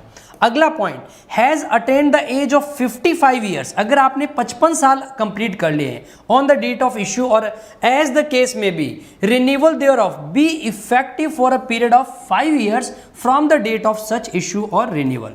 अगर आपने 55 ईयर कंप्लीट कर ली, उस उम्र में जाके आप अब डीएल ले रहे हैं, तो आपका ये वैलिडिटी से 5 साल तक की रह जाएगी, क्योंकि उस टाइम पे हम खतरा मोल नहीं ले सकते। आइज़ वीक हो जाती हैं, बीपी हाई रहती है उस टाइम में। तो 55 साल के हैं तो आप 60 साल 5 साल तक और गाड़ी चला सकते हैं, उसके बाद नहीं। ठीक है, उसके बाद आपको रिन्यू कराना पड़ेगा, ये मैं कहना चाहता हूँ। अब आइए जल्दी से सेक्शन 15 के अंदर, renewal of DL. Driving licence को क्या रिन्यू कराया जा सकता है? Any licensing authority may on an application made to it renew a driving licence issued under the provision of this act with effect from the date of its expiry. तो बिल्कुल आप अपने ड्राइविंग लाइसेंस को renew करा सकते हैं। ठीक है, अगले पॉइंट को देखिएगा। Provided that in any case where the application for the renewal of a license is made either 1 year prior to the date of its expiry or within 1 year, मतलब अगर आपका लाइसेंस 2022 में एक्सपायर हो रहा है, यहाँ लिख रहा हूँ 2022 में आपका लाइसेंस एक्सपायर हो रहा है, तो इसके 1 साल पहले 1 ईयर बिफोर आप अप्लाई कर सकते हैं, या फिर क्या कर सकते हैं आप 2022 में आपका एक्सपायर हो गया, यहाँ एक्सपायर हो गया, तो इसके 1 ईयर के अंदर विद इन लिख देता हूँ। ठीक है, अब पढ़िएगा इसको, अब अच्छे समझ में आएगा कि in any case where the application for the renewal of a licence is made either 1 year prior to the date of its expiry or within 1 year after the date of its expiry the DL shall be renewed with effect from the date of its renewal. तो बिल्कुल आपका licence renew हो जाएगा। लेकिन मान लीजिए मैं आपसे पूछना चाहता हूं, यहां पे 2022 का ये था और 1 ईयर आपके कंप्लीट हो गए, फिर भी आपने रिन्यू नहीं कराया, 5 साल बीत गए, 5 साल आपके बीत गए हैं, फिर भी आपने रिन्यू नहीं कराया। अब बताइए मुझे, क्या आपका अब डीएल रिन्यू नहीं हो सकता? अगर 5 साल बीत गए, इसने बोला 1 साल पहले अप्लाई कर दो एक्सपायर होने वाला है तो, या 1 साल के अंदर एक्सपायर होने के, तो मैं आप सभी को बता देता हूं आप रिन्यू करा सकते हैं, यू कैन रिन्यू, बट आपको वहां पे एक्स्ट्रा फीस लग जाएगी, एक्स्ट्रा फॉर्मेलिटीज बढ़ जाएंगी, उसको पे करने के बाद आप उसको रिन्यू करा सकते हैं। ठीक है, लेकिन सेंट्रल गवर्नमेंट के द्वारा जो फीस प्रेस्क्राइब की गई है, वह फीस देके, वह पेनल्टी को देके, वो सारी चीजें आप फॉलो करके आप उसको रिन्यू करा सकते हैं। आगे देखिएगा, क्लॉज 3 इसका कह रहा है, where an application for the renewal of a DL is made previous to or not more than 1 year after the date of its expiry, the fee payable for such a renewal shall be as such as been prescribed by the central government। Exam में पूछा जाता है आपके कि अगर जो fees renewal वाली fees होती है वह कौन बताता है, राज्य सरकार या केंद्र सरकार? तो आंसर आपका आएगा सेंट्रल गवर्नमेंट इस बिहाफ में प्रेस्क्राइब करता है कि किसकी कितनी फीस रहेगी। आगे बात सुनिएगा, where an application for the renewal of DL is made more than 1 year after the date of its expiry the fee payable for such renewal shall be amount as may be prescribed by the central government. अब जो यहां पे आपने late कर दिया, तो इस late की वजह से जो फीस देनी है वह भी डिसाइड कौन करेगा? सेंट्रल गवर्नमेंट आपको डिसाइड करेगा। अरे इसका मतलब ये थोड़ी ना होता है केंद्र सरकार आके बोलेगा, उसने अपने रूल्स रेगुलेशंस नियम कानून सब दे रखे हैं, उनको फॉलो करना पड़ेगा, जो भी आपको पेनल्टी लगा रहा है, फीस लगा रहा है। ठीक है, अब सेक्शन 16 क्या कह रहा है, ध्यान से सुनिएगा। Revocation of driving licence on ground of disease और डिसेबिलिटी। अगर कोई भी डिसेबिलिटी है, ठीक है, कोई भी डिसेबिलिटी आ जाती है, जैसे हाँ, अब देखिएगा यहाँ पे कोई भी डिजीज आपके अंदर पैदा हो गई या कोई डिसेबिलिटी आ गया, मान लीजिए आपका एक्सीडेंट हो गया, मतलब किसी और की बात कर रहा हूं, कोई भी पर्सन का एक्सीडेंट हो गया, उस एक्सीडेंट की वजह से दोनों पैर कट गए, ठीक है, दोनों आपके लेग्स जो थे, पैर थे, वो कट गए, तो ये कहते हैं डिसेबिलिटी। इस केस में आपका डीएल रिवोक कर लिया जाएगा। अगर आपको फिर नया डीएल लेना पड़ेगा, या फिर आपका अब ऑप्शन में एक डाल दिया है कंटेंट के अंदर, याद रखिएगा कंटेंट्स आपने पढ़ा था तो वहां पे एडेप्टेड व्हीकल, आप एडिशन करवा लीजिए, या आपके पास ये भी ऑप्शन है। सेक्शन 11 में क्या लिखा है, सेक्शन 11 में लिखा है एडिशन, आप एडेप्टेड व्हीकल अगर आपको एडिशन में डलवा लीजिए और आपका नया डीएल तैयार हो जाएगा। वही डीएल के अंदर एक नया डीएल ऐड हो जाएगा, ठीक है, नया कंटेंट ऐड हो जाएगा। बिल्कुल, गुड इवनिंग विकास जी। चलिए अब आगे, विशाल जी अब आगे की बात करते हैं। तो रिवोकेशन ऑफ ड्राइविंग लाइसेंस, कोई डिजीज आ गई, डिजीज का मतलब जैसे आई टेस्ट हुआ, आई टेस्ट में क्या होता है, फॉर एग्जाम्पल जैसे आपको नाइट ब्लाइंडनेस आ गई है, तो इस तरह की बीमारी आ गई है, या फिर आपका क्या करते हैं, जैसे आप पैरालाइज हो गया कोई भी चीज़ बॉडी का, तो उस सिचुएशंस में रिवोक किया जा सकता है। या आप समझ सकते हैं कोई मेंटली पागल हो गया है, अनसाउंड माइंड का हो गया है, तो उन सिचुएशंस में लाइसेंस को रिवोक किया जा सकता है। That's it. अब देखिए, अब आज की क्लास का सबसे इंपॉर्टेंट सेगमेंट भी तैयार चालू करना है हमें। वह इंपॉर्टेंट सेगमेंट क्या है, क्लेम ट्रिब्यूनल। क्लेम ट्रिब्यूनल को हम आज बहुत अच्छे से डील करने वाले हैं, फिर उसके क्वेश्चंस को भी समझेंगे कहां से प्रश्न बनेगा, ठीक है। तो ओके, चलिए आगे बढ़ते हैं। मैं ये कहना चाहता हूं आप सभी को कि क्लेम ट्रिब्यूनल की जरूरत क्यों पड़ी, क्लेम ट्रिब्यूनल होता क्या है, तो आप सभी को मैं बताना चाहूंगा। ये क्लेम ट्रिब्यूनल है आपका, ठीक है, ये आई होप ये जो क्लेम ट्रिब्यूनल है गुजरात का है, गुजरात का क्लेम ट्रिब्यूनल है। और इस क्लेम ट्रिब्यूनल को, जो क्लेम ट्रिब्यूनल होता है, इस क्लेम ट्रिब्यूनल को किस नाम से जाना जाता है डियर स्टूडेंट, इसे दावा अधिकरण हिंदी में कहते हैं। चैप्टर 12 में ये कवर होता है। इस क्लेम ट्रिब्यूनल को बोलते हैं एमएसीटी। क्या बोलते हैं, एमएसीटी, इसको बोलते हैं एमएसीटी। एमएसीटी में केसेस जाते हैं, ठीक है, मोटर एक्सीडेंट क्लेम ट्रिब्यूनल। इसको क्लेम ट्रिब्यूनल नहीं बोलते हैं, इसको बोलते हैं एमएसीटी। आप जब भी कोर्ट में प्रैक्टिस करेंगे तो ऐसे बोला जाता है कि एमएसीटी का केस है, मोटर एक्सीडेंट क्लेम ट्रिब्यूनल का केस है।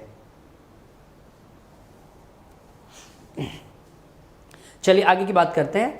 हाँ, तो एमएसीटी का मतलब क्या हो गया, मोटर एक्सीडेंट क्लेम ट्रिब्यूनल। तो अगर कोई भी बेयर एक्ट के अंदर आप फ्यूचर में पढ़ेंगे तो वहां एमएसीटी वर्ड नहीं मिलेगा, वहां ओनली वर्ड आपको मिलेगा क्लेम ट्रिब्यूनल। तो आपको इंटरप्रेट करना है कि क्लेम ट्रिब्यूनल का मतलब क्या, एमएसीटी वाला tribunal, motor accident claim tribunal. अब देखिए, अगर मैं बोलूं ये चैप्टर कहां से कहां तक जाएगा, तो जो चैप्टर 12 है क्लेम ट्रिब्यूनल का, सेक्शन नंबर 165 से स्टार्ट होगा। कहां से स्टार्ट होगा, 165 से स्टार्ट होगा और जाएगा कहां तक डियर स्टूडेंट्स, 176 तक ये जाएगा। और आपके एग्जाम के लिए सबसे ज्यादा मोस्ट इंपॉर्टेंट सेगमेंट है। अच्छा, अब इंपॉर्टेंट सेगमेंट की बात करें, ध्यान से देखिएगा। सूर्यवंदना जी पढ़ लीजिए, वो स्कूल बच्चों का है, मेरा है बट वो बच्चों का स्कूल है, वो कुछ और पूछ रहे हैं। ऑफलाइन अभी कुछ भी नहीं है, ऑनलाइन है, आप वहाँ पे ऑनलाइन क्लासेस ज्वाइन करिए, सारी ऑनलाइन चल रही, ठीक है। अब मेरी बात को ध्यान से सुनिएगा। क्लेम ट्रिब्यूनल को बोलते हैं दावा अधिकरण। यहाँ पे मैं आप सभी को बताना चाहूँगा, दावा अधिकरण क्लेम ट्रिब्यूनल 165 से 176 चलता है। ये गुजरात का एक क्लेम ट्रिब्यूनल, आप देख सकते हैं इमेज में, थोड़ा फील कर लीजिए कि आप कहाँ पे हैं, आप एमएसीटी में हैं। अब देखिएगा, क्लेम ट्रिब्यूनल के रेस्पेक्ट में आपको बात करना चाहूँगा, ये कौन सी बॉडी होती है, क्या यह कोर्ट होता है, क्या यह कोर्ट होता है, तो आप सभी को बता दूं, it is a quasi judicial body. क्या बोलता हूं, इसे क्वासी जुडिशियल बॉडी बोलते हैं, ठीक है, इसे क्या बोलते हैं, क्वासी जुडिशियल बॉडी। तो यहां लिख लीजिएगा, जो क्लेम ट्रिब्यूनल होता है वह क्या होता है, क्वासी जुडिशियल बॉडी होती है। क्या ये कोर्ट के जैसे कि जैसे 100% कॉपी करके काम करते हैं, नहीं। जो क्लेम ट्रिब्यूनल होते हैं वो कोर्ट के जैसे काम नहीं करते हैं। हाँ, कई प्रावधान सिविल कोड के ये अपनाते हैं, they follow the civil code, but 100% वो काम नहीं करते हैं। क्लेम ट्रिब्यूनल के अंदर क्या होता है, समरी प्रोसीजर, जिसे संक्षिप्त कहते हैं ना, संक्षिप्त प्रक्रिया, आपके लिखा हुआ भी होगा। क्लेम ट्रिब्यूनल में जो संक्षिप्त प्रक्रिया, समरी प्रोसीजर होता है, समरी टाइप का, वो अपनाया जाता है ताकि समय की बचत हो, टाइम की बचत हो, पैसे की बचत हो। अब आप सभी को बता देना चाहूँगा एक बात, आप सभी लोग बताइए, अगर मैं क्लेम ट्रिब्यूनल के बारे में एक वर्ड पूछता हूँ, क्या पूछता हूं क्लेम ट्रिब्यूनल के बारे में, ध्यान से सुनिएगा। क्लेम ट्रिब्यूनल एक एरिया में क्या एक ही हो सकते हैं या फिर मोर हो सकते हैं? तो आप सभी का आंसर क्या आएगा मुझे जरूर बताइएगा। क्लेम ट्रिब्यूनल एक जगह पे एक ही हो सकते हैं या फिर एक से अधिक भी हो सकते हैं। चलिए इसका आंसर मैं कमेंट बॉक्स में देखूंगा। और दूसरी चीज, ये क्वाजी जुडिशियल बॉडी होती है। तीसरा, इसमें याद ये रखिएगा, यहां पे समरी प्रोसीजर चलता है, समरी प्रक्रिया चलती है और क्वाजी जुडिशियल बॉडी होती है ये, ठीक है। अगर कोई भी मामला ट्रिब्यूनल में जा रहा है, ये भी याद रख लीजिएगा, अभी आगे एक एक चीज को डिस्कस करेंगे। कोई भी अगर मामला जो है वह मामला कहां जा रहा है, ट्रिब्यूनल का मामला है, तो क्या उसको कोर्ट में ले जाया जा सकता है? कोई भी मामला अगर क्लेम ट्रिब्यूनल में जाने लायक है, जाना चाहिए, तो क्या उसे कोर्ट में भी ले जाया जा सकता है? तो आपका आंसर आएगा no, it can not be dealt with any other court. Clear?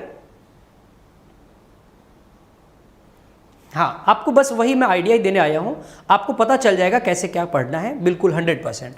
अब देखिएगा, पढ़ते हैं।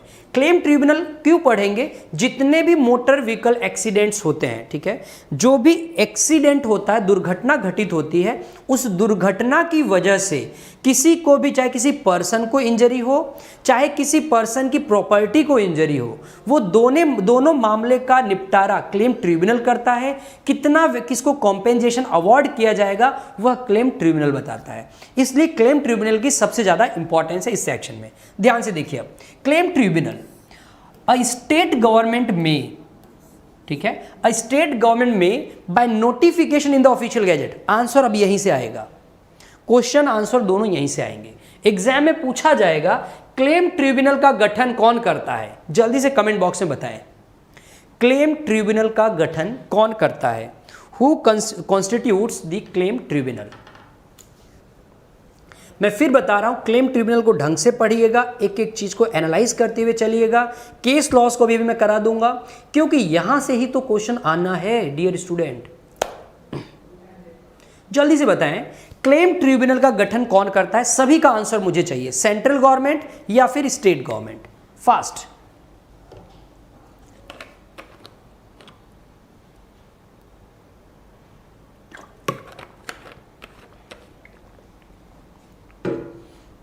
आगे बढ़ते हैं।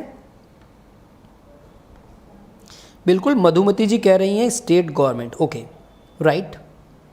अब आगे की बात कर लेते हैं। देखिए, जो क्लेम ट्रिब्यूनल होता है उसे राज्य सरकार उसका गठन करती है। कैसे करती है? By notification in the official gazette. Constitute one और मोर मोटर व्हीकल, अंडरलाइन कर लीजिएगा, एक या उससे ज्यादा बना सकती है according to need, motor accident claim tribunal.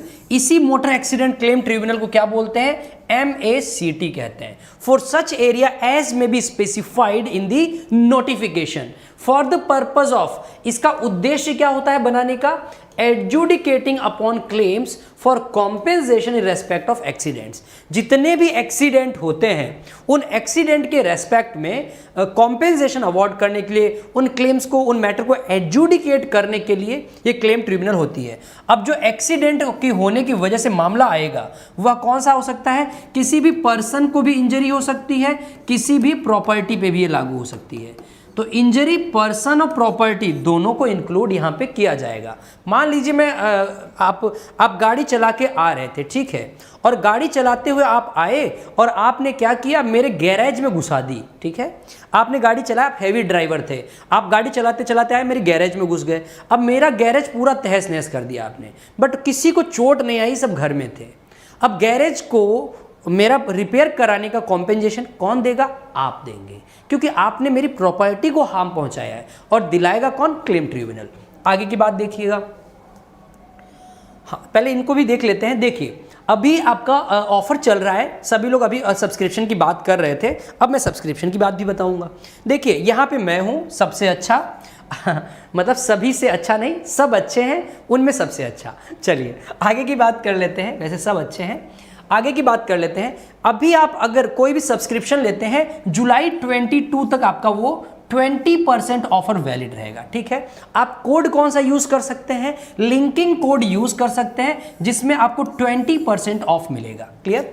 Generally यह 10% ऑफर में रहता है कोड लगाने के बाद। अभी क्या हुआ है, 20% किया गया 22 तारीख तक के लिए। और अगर आप इसे सब्सक्राइब करते हैं तो आपको एक बैच मिलेगा, लिंकिंग रेगुलर बैच 3.0। आप यहाँ पे ज्वाइन कर सकते हैं 3.0 को और क्लासेस ले सकते हैं, जिसमें आप देख सकते हैं सारे टीचर्स हमारे हैं जो हम सब मिलकर आपको वहाँ पे टीच करेंगे। अब आगे की बात बताना चाहूँगा, ये सारे कोर्सेज ऑल स्टेट जुडिशरी के हिसाब से चलते हैं। अगर आपने कोई भी सब्सक्रिप्शन यहाँ पे लिया है तो उसका फायदा ये भी रहता है कि आपको आने वाले सब्सक्रिप्शंस भी मिल जाते हैं। मतलब आप कोई भी बैच में जाके घूम घूम के पढ़ सकते हैं, सारे रिकॉर्डेड रखे हुए हैं। चलिए अब आगे की बात, यहां पे देखिए थोड़े से ड्यूरेशन की बात चल रही है। अगर आप 1 मंथ का भी कोर्स लेते हैं तो वह भी प्रावधान यहां पे दिया गया है। 1 मंथ का कोर्स, फॉर एग्जांपल अभी प्लस में 6958 चल रहा है। ठीक है, जो कि यहां पे टोटल सेविंग आपकी कितनी हो रही है, 1739। मतलब 20% यहां पे आपको ऑफ मिल रहा है इस प्राइस पे। ठीक, तो ये पूरा प्राइस लिस्ट है जिसे आप देख सकते हैं और अच्छे से समझ सकते हैं। अब बात करेंगे लिंकिंग रेगुलर बैच 3.0 कब से स्टार्ट हुआ है। 6 जुलाई 2022 से स्टार्ट कर दिया गया है। और यहां पर भी आप लिंकिंग कोड यूज करके भी आप क्या कर सकते हैं, 20% ऑफ ले सकते हैं। अब आगे की बात कर लेते हैं। फिर आएगा आपका जुडिशरी आइकॉनिक नाउ लाइव में। यहाँ पे live doubt solving, live mentorship, mains focus test series और ऑल द बेनिफिट प्लस मिलेंगे। अगर बात स्पेशल क्लास की करें तो फ्री क्लास जो होगी वो क्या होती है, स्पेशल का मतलब होता है फ्री क्लास। ठीक है, यहाँ पे आपको कोई भी चार्जेस नहीं लगते हैं, आप जाके यहाँ क्लासेस अटेंड कर सकते हैं। यहाँ पे आपको इंटरेक्टिव क्लासेस मिलेंगे, पोल्स फॉर लर्नर्स, मतलब पोल की सुविधा रहती है जहाँ पे आप ABCD 4 ऑप्शन दिए जाएंगे, जिस पोल पे टिक करेंगे फिर आपको पता चलेगा मेरा राइट या रॉन्ग है। रेज हैंड भी कर सकते हैं, if you want to talk, जैसे मैं पढ़ा रहा हूं, अगर आप मुझसे बात करना चाह रहे हैं तो रेज हैंड करिएगा। जैसे ही आपका हाथ खड़ा होगा मैं इस हाथ पे ऐसे क्लिक करूंगा, ऐसे, और जैसे ही क्लिक करूंगा, मतलब ऐसे क्लिक करूंगा तो आपसे मेरी बात हो जाएगी। ये देखो, ये बेल आइकन होता है डियर स्टूडेंट। इस बेल आइकन पे आप अगर प्रेस करेंगे इस तरह से, ठीक, अगर इस बेल आइकन पे आप प्रेस करेंगे, जैसे मान लीजिए मेरी क्लास है, अब मेरी क्लास परसों है और आज आपको दिख गई है ऐप पे, तो आप बेल आइकन पे प्रेस कर दीजिए, वहां पे आपको नोटिफिकेशन मिल जाएगा। Then lecture notes any time anywhere, ये सबसे अच्छा लगता है, एनी टाइम एनीवेयर। इसका मतलब होता है कहीं भी किसी भी समय आप इसको यूज कर सकते हैं। ये घड़ी है ना, बहुत दिनों से हट नहीं रही है, ये आ ही जाता है समय बताने के लिए।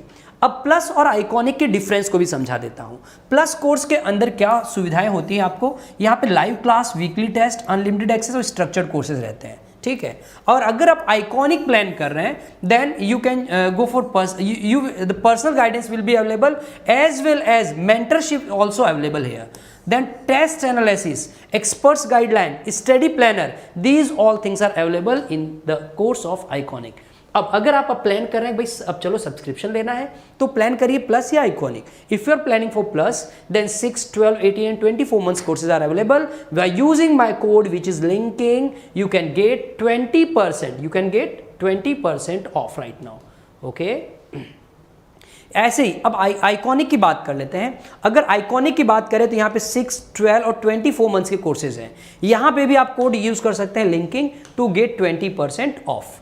आगे की बात करते हैं। अगर आपको भी कोई भी कंटेंट इनएप्रोप्रिएट लगता है तो आप उसकी रिपोर्ट कर सकते हैं बग्स बाउंटी के माध्यम से। ओके, अब देखिए क्लेम ट्रिब्यूनल हमारा चल रहा था, ध्यान से सुनिएगा। क्लेम ट्रिब्यूनल हमारा चल रहा था, उसके अंदर क्लॉज 2 क्या कह रहा है, one of them shall be, हाँ अब मेंबरशिप की बात कर लेते हैं। Claim tribunal shall consist of such number of members as the state government may think fit. ऐसा कुछ नहीं, 2 मेंबर हो, 10 मेंबर हो, जितना राज्य सरकार को लगेगा उतने मेंबर्स ही अपॉइंट कर सकता है। हाँ, अगर 2 या 2 से ज्यादा मेंबर्स अपॉइंट किए गए हैं, ठीक है, 2 या 2 से ज्यादा, तो वहां पे एक व्यक्ति क्या होना चाहिए, one of them shall be appointed as a chairman. एक व्यक्ति वहां पे चेयरमैन होना कंपलसरी है। फिर आगे की बात, a person shall be qualified for appointment as a member of a claim tribunal. अच्छा, क्लेम ट्रिब्यूनल का मेंबर बनना है, क्या आप बन सकते हैं? सोचिए, अगर क्लेम ट्रिब्यूनल का मेंबर बनना है तो क्या आप क्लेम ट्रिब्यूनल के मेंबर बन सकते हैं या नहीं? तो इसका आंसर यहां पे है। चलिए देखते हैं क्लेम ट्रिब्यूनल के मेंबर बनने के लिए कौन सा व्यक्ति क्वालिफाइड होगा। तो आपको बताना चाहूंगा, फर्स्ट पर्सन जो कि जज है हाई कोर्ट का, अगर आप हाई कोर्ट के जज हैं तो आप क्लेम ट्रिब्यूनल के मेंबर बन सकते हैं। फिर दूसरा, अगर आप डिस्ट्रिक्ट जज हैं तो भी आप इसके मेंबर बन सकते हैं। तीसरा, अगर आप ये हाई कोर्ट जज के लिए या फिर डिस्ट्रिक्ट जज के लिए सिर्फ और सिर्फ क्वालिफाइड हैं, ठीक है, मतलब आपके पास ओनली क्वालिफिकेशन है कि आप हाई कोर्ट जज या डिस्ट्रिक्ट जज बन सकते हैं, मतलब qualified to become a high court जज और क्वालिफाइड टू बी ए जज ऑफ डिस्ट्रिक्ट कोर्ट, तो आप दोनों सिचुएशंस में क्या कर सकते हैं, क्लेम ट्रिब्यूनल के मेंबर बन सकते हैं। फोर्थ पॉइंट है, where two or more claim tribunals are constituted for any area the state government may by general or special order regulate the distribution of business among them. मान लीजिए 4 claim tribunal है तो उनमें कैसे distribution होगा, काम का बंटवारा कैसे होगा, ये सारी जिम्मेदारी राज्य सरकार की होती है। आप सभी को अब क्लेम ट्रिब्यूनल की बात आई तो इतना याद रखिएगा, राज्य सरकार, सेंट्रल गवर्नमेंट पे टिक करके मत आइएगा। अब देखिए सेक्शन 166 क्या कह रहा है, application for compensation. Application for compensation का मतलब होता है कॉम्पेंसेशन के लिए, प्रतिकर के लिए कौन अप्लाई कर सकता है। पहला, bye the person who has sustain the injury. अरे भाई मेरे को इंजरी पहुंची है तो मैं ही तो क्लेम ट्रिब्यूनल जाऊंगा।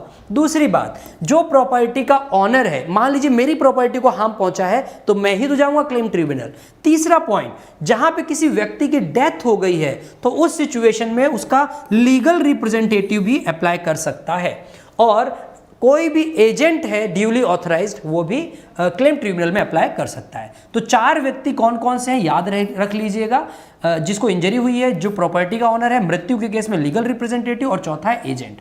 Third point, no application for compensation shall be entertained unless it is made within 6 months। याद रख लीजिएगा, अगर कॉम्पेंसेशन आपको चाहिए तो 6 महीने में अप्लाई कर दीजिए कॉम्पेंसेशन के लिए। अगर आप 6 महीने के बाद अप्लाई कर रहे हैं तो मामला हो जाएगा गड़बड़। आपका लिमिटेशन पीरियड कितना दिया गया है, 6 month। ये एग्जाम में 100% आने का चांस रहेगा, इसको अच्छे से लर्न कर लीजिएगा, ठीक है। इसको मैं वेरी इंपॉर्टेंट लिख रहा हूं कि भाई कॉम्पेंसेशन के लिए कितने दिन अप्लाई करना है, 6 महीने में। फिर अगला point, the claim tribunal shall treat any report of accident forwarded to it under section 159 as an application for compensation. अच्छा, अब ये नई बात बोल रहा है, ध्यान से सुनिएगा। 159 आप लोगों ने नहीं पढ़ा, कोई बात नहीं। वहां पे क्या होता है, एक रिपोर्ट भेजी जाती है, पुलिस ऑफिसर वाला मामला है वहां पे, मैं बताता हूं अभी। The claim tribunal shall treat any report of accident forwarded to it, मतलब यहां पे जो ये रिपोर्ट आ रही है, ये रिपोर्ट किसके पास जा रही है, क्लेम ट्रिब्यूनल के पास जा रही है। इसको फॉरवर्ड किसी और ने किया है, ये फॉरवर्ड करने वाला कौन है, ये बात बताई गई है 159 के अंदर, ठीक है। ये जो रिपोर्ट फॉरवर्ड की जा रही है क्लेम ट्रिब्यूनल को, इसको मानेंगे क्या, इसको as an application for compensation माना जाएगा। इसे रिपोर्ट नहीं माना जाएगा, इसे हम एप्लीकेशन मांग लेंगे कि भाई ये जो रिपोर्ट आई है ये किस लिए आई है, कॉम्पेंसेशन प्राप्त करने के लिए, कि भैया मुझे कॉम्पेंसेशन दिलाया जाए।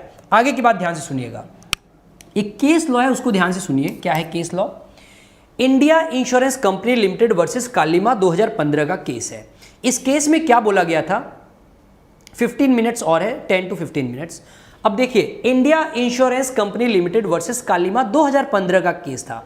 इस केस में क्या बोला गया था कि जो आप मीनिंग ले रहे हैं लीगल रिप्रेजेंटेटिव, अभी हम पढ़ के आए हैं वर्ड लीगल रिप्रेजेंटेटिव, उसका कभी भी नैरो मीनिंग नहीं लिया जाएगा, छोटे मतलब उसको स्कोप उसका छोटा नहीं है।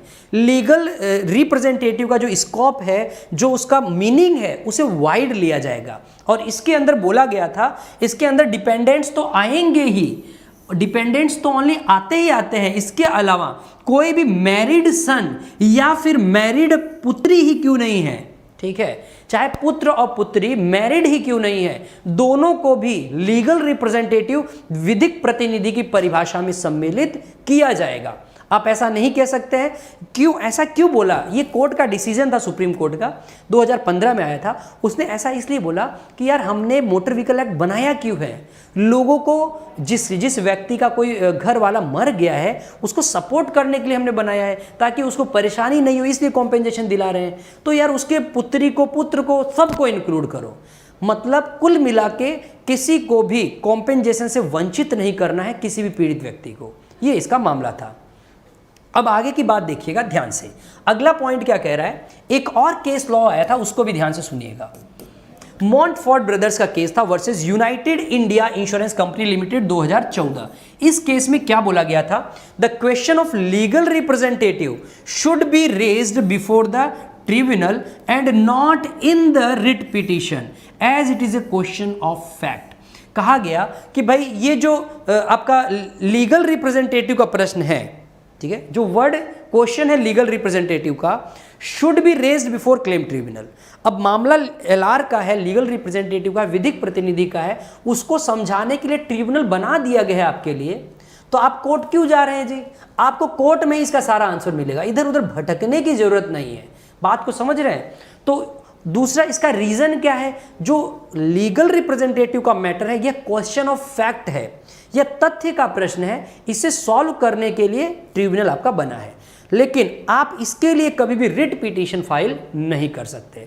अगर आप आज जाएंगे कोर्ट में रिट पिटीशन फाइल करेंगे तो मना कर दिया जाएगा कि भाई आप ट्रिब्यूनल में जाइए, यहां क्या लेने आए हैं। अब बात करेंगे सेक्शन 167 की। यहां से आपके लिए एक प्रश्न आने वाला है, सभी को प्रॉपर आंसर देना है मेरे क्वेश्चन का, ठीक है? पूछता हूं अभी।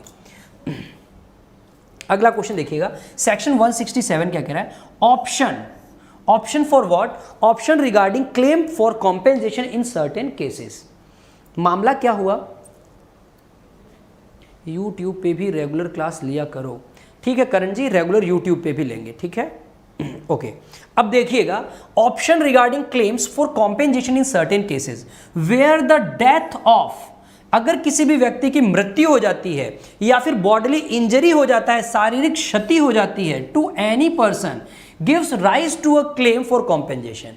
बिल्कुल, अगर किसी भी व्यक्ति को इंजरी हो गया या उसको शारीरिक क्षति पहुंच गई है तो कॉम्पेंसेशन के लिए क्लेम, प्रतिकर के लिए दावा उद्भूत हो जाता है, क्लेम करेगा। लेकिन कहां पे करेगा? Under what? तो यहां पे आपका आएगा अंडर मोटर व्हीकल एक्ट 1988 में भी कर सकता है। लेकिन अगर मामला यहां चला गया वर्कमैन कॉम्पेंसेशन एक्ट 1923 में, तो यहां पर भी कर्मकार प्रतिकर अधिनियम 1923, ये बहुत अच्छा एक्ट है, इसको बहुत अच्छे से समझिएगा, कभी टाइम मिले थोड़ा बहुत देखिएगा। ये फैक्ट्री एक्ट हो गया, ये आपका वर्कमैन कॉम्पेंसेशन एक्ट हो गया, प्रोविडेंट फंड वाले एक्ट होते हैं, बड़े अच्छे एक्ट होते हैं, पढ़िएगा कभी। अब देखो मामला क्या हुआ कि एक्सीडेंट हो गया और आप क्लेम यहां पे भी आप क्लेम कर सकते हैं एमवी एक्ट के अंदर, और आप यहां पर भी क्लेम कर सकते हैं। तो क्वेश्चन मेरा ये है कि क्या आपको यहां पर भी कॉम्पेंसेशन दे दिया जाए या फिर यहां पर भी कॉम्पेंसेशन आप ले सकते हैं। दोनों ऑप्शंस थे आपके पास, ठीक है? तो क्या आप दोनों जगह, बोथ प्लेस पे आप कॉम्पेंसेशन ले सकते हैं? क्या आप दोनों, मतलब मोटर व्हीकल एक्ट में भी कॉम्पेंसेशन ले सकते हैं और वर्कमैन कॉम्पेंसेशन एक्ट में भी कॉम्पेंसेशन ले सकते हैं क्या? मतलब डबल बेनिफिट आप ले सकते हैं क्या? यहां पे मान लीजिए 5 लाख आया कॉम्पेंसेशन, यहां पे भी 5 लाख आया है कॉम्पेंसेशन, इस एक्ट के हिसाब से भी आ रहा है, तो आप किस में जाएंगे? या आप 10 लाख ले सकते हैं? ये मेरा प्रश्न है। जल्दी से कमेंट बॉक्स में आंसर्स दीजिएगा, रीजनिंग पावर लगाओ, ये तो एकदम लॉ का एकदम इजी प्रश्न है।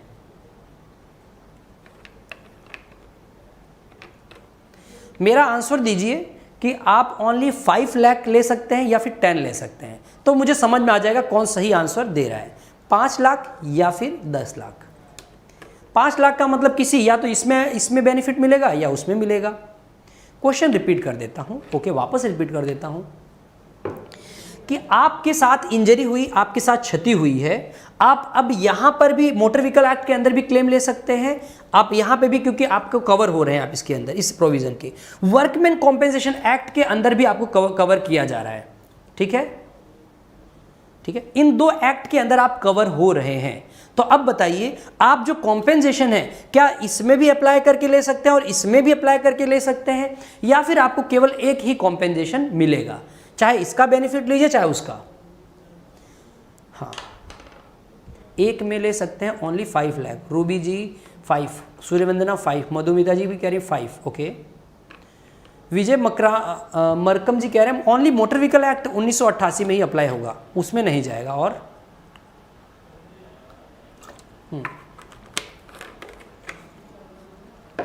देखिए, इस प्रश्न का आंसर मैं आप सभी को दे देता हूं। यहां पे मामला क्या रहने वाला है, ध्यान से सुनिएगा। यहाँ पे मामला बस इतना सा ही है डियर स्टूडेंट, कि अगर आप इंजरी हुई है आपके साथ, अगर आप मोटर व्हीकल एक्ट में आ रहे हैं या फिर आप वर्कमैन कॉम्पेंसेशन एक्ट में आ रहे हैं, तो आप क्लेम तो दोनों में अप्लाई कर सकते हैं। मतलब इसमें भी अप्लाई कर सकते हैं, उसमें भी अप्लाई कर सकते हैं, लेकिन बेनिफिट आपको एक ही मिलेगा। चाहे आप एमवी एक्ट के अंदर जाके कॉम्पेंसेशन ले लीजिए, चाहे आप वर्कमैन कॉम्पेंसेशन एक्ट 1923 के अंदर जाके आप कॉम्पेंसेशन ले लीजिए। लेकिन अगर आपका वकील बुद्धिमान है, यहाँ पे अगर 7 लाख कॉम्पेंसेशन मिल रहा है और यहाँ पे आपको 4 लाख कॉम्पेंसेशन मिलने की संभावना है, तो आप किस में जाएंगे? अपने बेनिफिट को देखते हुए अप्लाई कर दीजिएगा। लेकिन बेनिफिट आपको केवल एक ही मिलेगा। कानून का यह नियम है, no one can get benefit twice. Double benefit आपको कभी भी नहीं मिलेगा। आपने आर्टिकल 20 का क्लॉज 2 पढ़ा है ना, no person can be vexed twice for the same offence. आपने ये पढ़ा ही होगा, एक ही अपराध के लिए किसी व्यक्ति को 2 बार पीड़ित या 2 बार सजा नहीं मिल सकती। आर्टिकल 20 का क्लॉज 2। उसी प्रकार से एक व्यक्ति को 2 बार फायदा भी नहीं मिलेगा, ये प्रूफ कर रहा है। आगे बढ़ते हैं। 168 क्या कह रहा है उसको ध्यान से सुनिएगा। Award of the claim tribunal. अब award of the claim tribunal का मतलब क्या हो? दावा अधिकरणों का अधीन निर्णय। अब जो क्लेम ट्रिब्यूनल होते हैं, हाँ, जो क्लेम ट्रिब्यूनल होते हैं, दावा अधिकरण होते हैं, वो अवार्ड देते हैं। अवार्ड का मतलब क्या हो गया? डिसीजन। जो भी डिसीजन देगा उसको कैसे देगा? यहां पे सबसे पहले वो एक होल्ड करेगा इंक्वायरी को, ठीक है। सभी एप्लीकेंट को नोटिस देने के बाद एक इंक्वायरी होल्ड करेगा इनटू द क्लेम, और उस इंक्वायरी करने के बाद वो कॉम्पेंसेशन डिटरमाइन करेगा और एक अमाउंट को स्पेसिफाइड करेगा कि भाई इतना अमाउंट तुमको पे किया जाएगा। देखिए, specify the amount which shall be paid by the insurer or owner driver of the vehicle involve in the accident, ठीक है। तो कुल मिला के यही मामला है कि अवार्ड कब कैसे देगा आपको क्लेम ट्रिब्यूनल? आपको अवार्ड देने के लिए सबसे पहले वो एप्लीकेशन नोटिस भेजेगा। उस नोटिस भेजने के बाद आपको इंक्वायरी होल्ड करेगा। इंक्वायरी होल्ड करने के बाद एक फिक्स अमाउंट स्पेसिफाई करेगा कि यह अमाउंट इस व्यक्ति के द्वारा पेएबल है, ठीक है। वह व्यक्ति कौन हो सकता है? व्हीकल का ऑनर हो सकता है, या व्हीकल चलाने वाला हो सकता है, इंश्योरर हो सकता है, किसी को भी ये निर्देश देगा। फिर क्लॉज 2 की बात ध्यान सुनिएगा। The claim tribunal shall arrange to deliver copies of the award to the parties within a period of 15 days from the date of the award. अब जैसे ही क्लेम ट्रिब्यूनल ने अपना अवार्ड दे दिया, अपना डिसीजन दे दिया, 15 डेज में, 15 डेज के अंदर वो क्या करेगा? सब कॉपियां, उस अवार्ड की कॉपी जो भी है, सभी पार्टी को डिलीवर कर देगा। फिर उसके बाद क्लॉज 3 आता है। जब ये अवार्ड दिया गया इस सेक्शन के अंदर, the person who is required to pay any amount in terms of such award shall within 30 days, कितने दिन की बात कर रहा है? ऊपर 15 डेज था, यहां 30 डेज हो गया। Within 30 days of the date of announcing the award by the claim tribunal deposit the entire amount awarded. अब बताइए, आपको सजा सुना दी गई, अवार्ड मिल गया कि भाई चलिए 5 लाख आपको कॉम्पेंसेशन देना है, तो आपको वह कॉम्पेंसेशन जो व्यक्ति के ऊपर लगा है कि तू अब कॉम्पेंसेशन पे करेगा, तो कितने दिन मिलेंगे उसको? 15 दिन या 30 दिन? आंसर बताइए कमेंट बॉक्स में। In how many days he have to पे?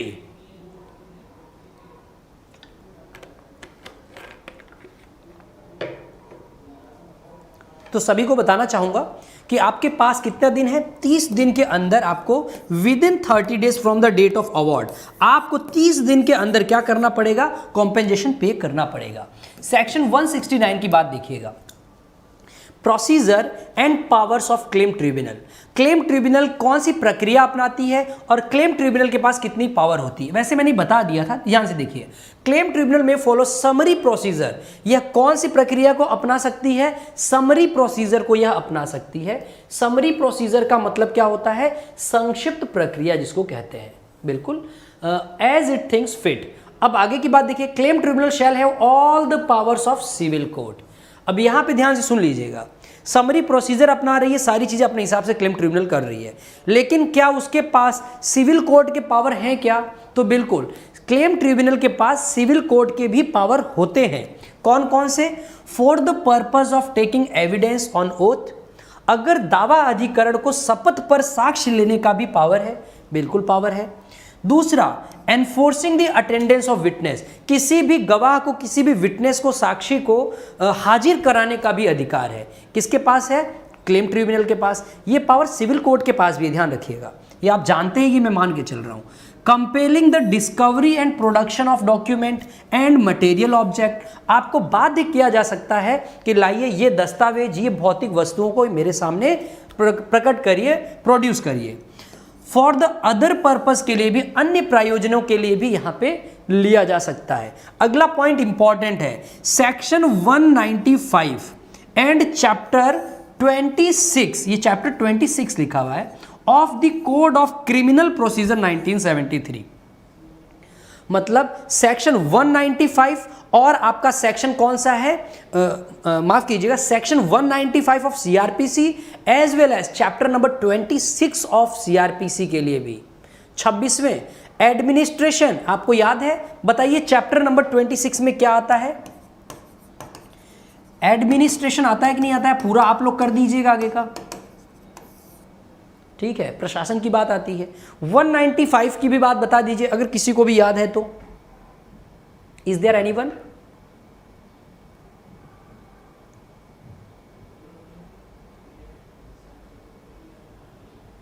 हाँ, समझ नहीं आया पूजा जी क्या पूछ रहे हैं आप?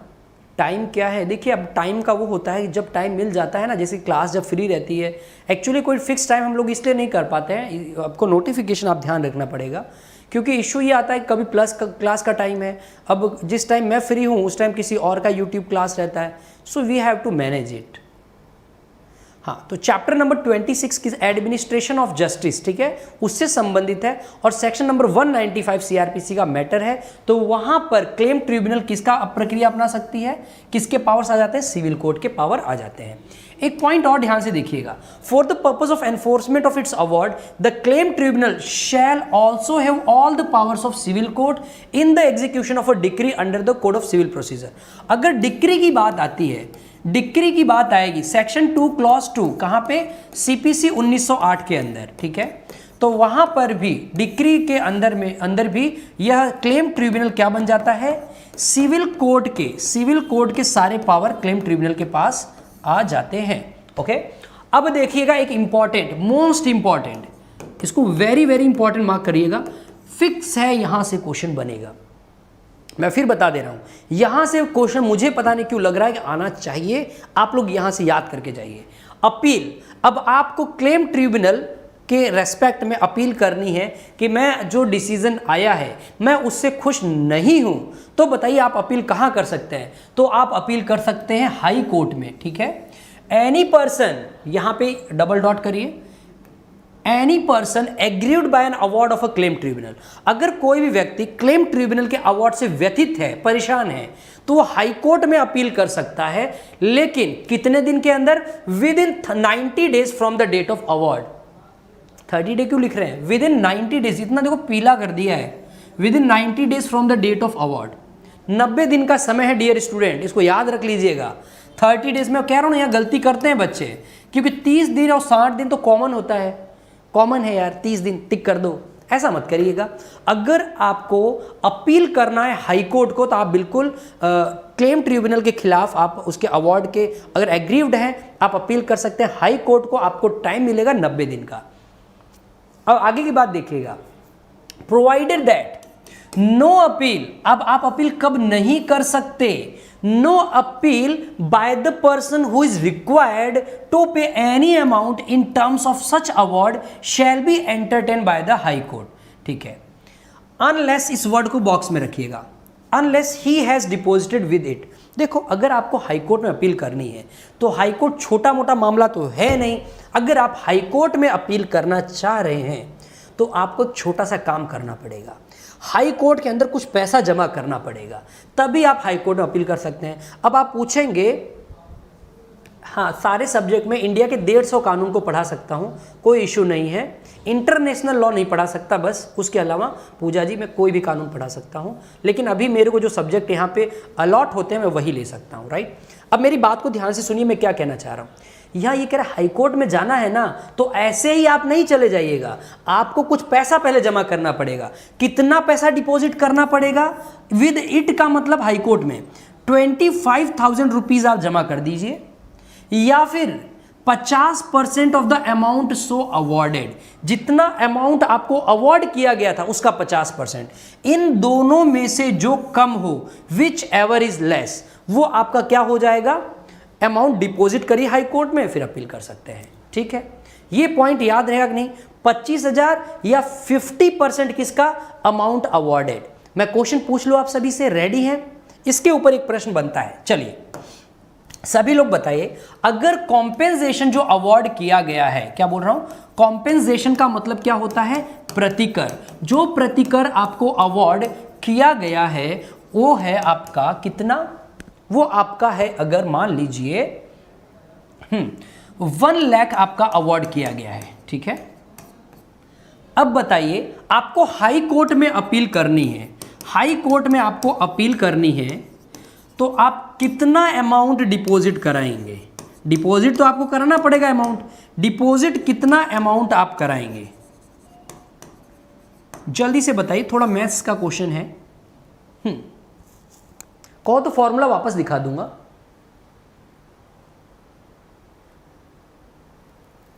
उनको देखने का टाइम फिक्स है क्या? आई होप कुछ चेंजेस होंगे, बाकी ऐसा कुछ नहीं है। अगर आपका जैसे टाइम वाइम कुछ, आई होप ऐसा हो सकता है कि कॉन्ट्रैक्ट एक्ट की जो टाइम ड्यूरेशन है उतना टाइम ही आप देख सकते हैं क्लास। मतलब आप नेक्स्ट डे एकदम फ्रेश जब मॉर्निंग में उठें तभी क्लास आप देखें, आपका चल जाएगा रिकॉर्डेड, ठीक है। मे भी आप शायद ऐसा हो सकता है, मेरे को जानकारी नहीं इसलिए मैं जानकारी देना नहीं चाह रहा हूँ अभी परफेक्टली, बट आई होप आप मॉर्निंग में उठ के पहली क्लास जरूर देखिए, चल जाएगी कोई और क्लास देखने से पहले। लिख रहे हैं 50,000, 25,000, 50%। अरे आंसर बताइए। अनुपम गौतम जी कह रही हैं 20,000, 50,000, 25,000, 50,000। ये राम, सब इतने परेशान हो? मैथ्स तभी छोड़ी थी, तभी तो लॉ लिया सर, क्या बात कर रहे हो। चलिए, क्वेश्चन था 1 लाख कॉम्पेंसेशन का अमाउंट है, 1 लाख कॉम्पेंसेशन का अमाउंट है, ठीक है। तो 25,000 रुपए ये हो सकता है, या फिर 1 लाख का 50% 50,000 रुपए। यहां क्या लिखा है dear student? Whichever is less. इन दोनों में से जो क्या हो, लेस हो। तो 25,000 या 50,000, दोनों में से कम कौन सा है? आपका ये कम है, तो यहां पे डिपॉजिट करने वाला अमाउंट क्या आएगा? अब सभी का आंसर परफेक्ट होना चाहिए। बताइए कितना अमाउंट आप डिपॉजिट करेंगे? विच एवर इज लेस बोल रहा हूं, गलती मत करिएगा, प्रैक्टिकल वर्जन है, थोड़ा सा बहुत हार्ड नहीं है। तो आपका डिपॉजिट अमाउंट आएगा 25,000 रुपए। क्लियर? आई होप सभी को यहां तक क्लियर हो गया होगा। लास्ट 5 मिनट्स है, जल्दी से आगे बढ़ते हैं। अब provided further that the high court में एंटरटेन, जो हाई कोर्ट होता है वह एंटरटेन कर सकता है the appeal after the expiry of the said period of 90 days. तो हाई कोर्ट क्या 90 दिन बीत गए, 90 दिन का टाइम था, तो अगर लिमिटेशन एक्ट का सेक्शन 5 अगर आप लोगों ने पढ़ा है तो वहां पे बोला है सफिशिएंट कॉज। देखो मैंने रेड कलर से लिखा है, बाय सफिशिएंट कॉज। मतलब सफिशिएंट कॉज अगर आपके पास है, मान लीजिए आपका एक्सीडेंट हो गया था, आप बेड रेस्ट पे थे इसलिए अप्लाई नहीं कर पाए, या आप कॉमा में चले गए थे, 1 साल बाद कॉमा से बाहर आए, मेरे पीछे कोई था नहीं, अब मैं अप्लाई कर रहा हूं, दीज आर सफिशिएंट कॉज। अगर आपके पास सफिशिएंट कॉज है तो हाई कोर्ट आपको अलाउ कर सकती है, ठीक है। आगे की बात देखिएगा। अब ये पॉइंट वेरी इंपॉर्टेंट है, नो अपील, इसको याद रखना, ये क्वेश्चन में भी आ सकता है। No appeal shall lie against any award of a claim tribunal if the amount in dispute in the appeal is less than 1 lakh rupees. अगर डिस्प्यूट का अमाउंट, अगर आपके डिस्प्यूट का अमाउंट 1 लाख रुपए से कम है तो क्या आप हाई कोर्ट में अपील कर सकते हैं? यस या नो? मान लीजिए आपका 80,000 अमाउंट है, तो क्या आप हाई कोर्ट के अंदर हाई कोर्ट में अपील कर सकते हैं, यस या फिर नो? जल्दी से बताएं, लास्ट 3 मिनट्स, जल्दी जल्दी आंसर दीजिए भाई, नेक्स्ट क्लास का टाइम है अभी। अगर मैं वापस बोल दे रहा हूं, अगर आपका अमाउंट 80,000 है तो क्या आप हाई कोर्ट में अपील कर सकते हैं? अनुपम जी कह रही है कर सकते हैं। कैसे कर सकते हैं, वापस पढ़िएगा Anupam ji. No appeal shall lie against any award of a claim tribunal if the amount in dispute in the appeal is less than 1 lakh rupees. अगर क्लेम ट्रिब्यूनल ने कोई अवार्ड घोषित किया है, कोई अवार्ड दे रहा है आपको, और वह अवार्ड 1 लाख से कम छोटा अमाउंट है, तो हाई कोर्ट इतने छोटे मोटे अमाउंट के लिए नहीं जा सकते, ठीक है? उसको क्लेम ट्रिब्यूनल तक में ही निपटारा आपको करना पड़ेगा। हाई कोर्ट को अपील करने का प्रावधान आपका लैप्स हो जाएगा, आप अपील नहीं कर सकते हैं। तो 80,000 के रेस्पेक्ट में नो अपील आपका आ जाएगा। आगे देखिए 174 क्या कह रहा है, 176 तक हमें चलना है। Recovery of money from insurance as arrear of land. अब यहां पे ये कह रहा है कि जो क्लेम ट्रिब्यूनल होता है उसने बोल दिया भाई इस व्यक्ति को इतना रुपए चुकाना है।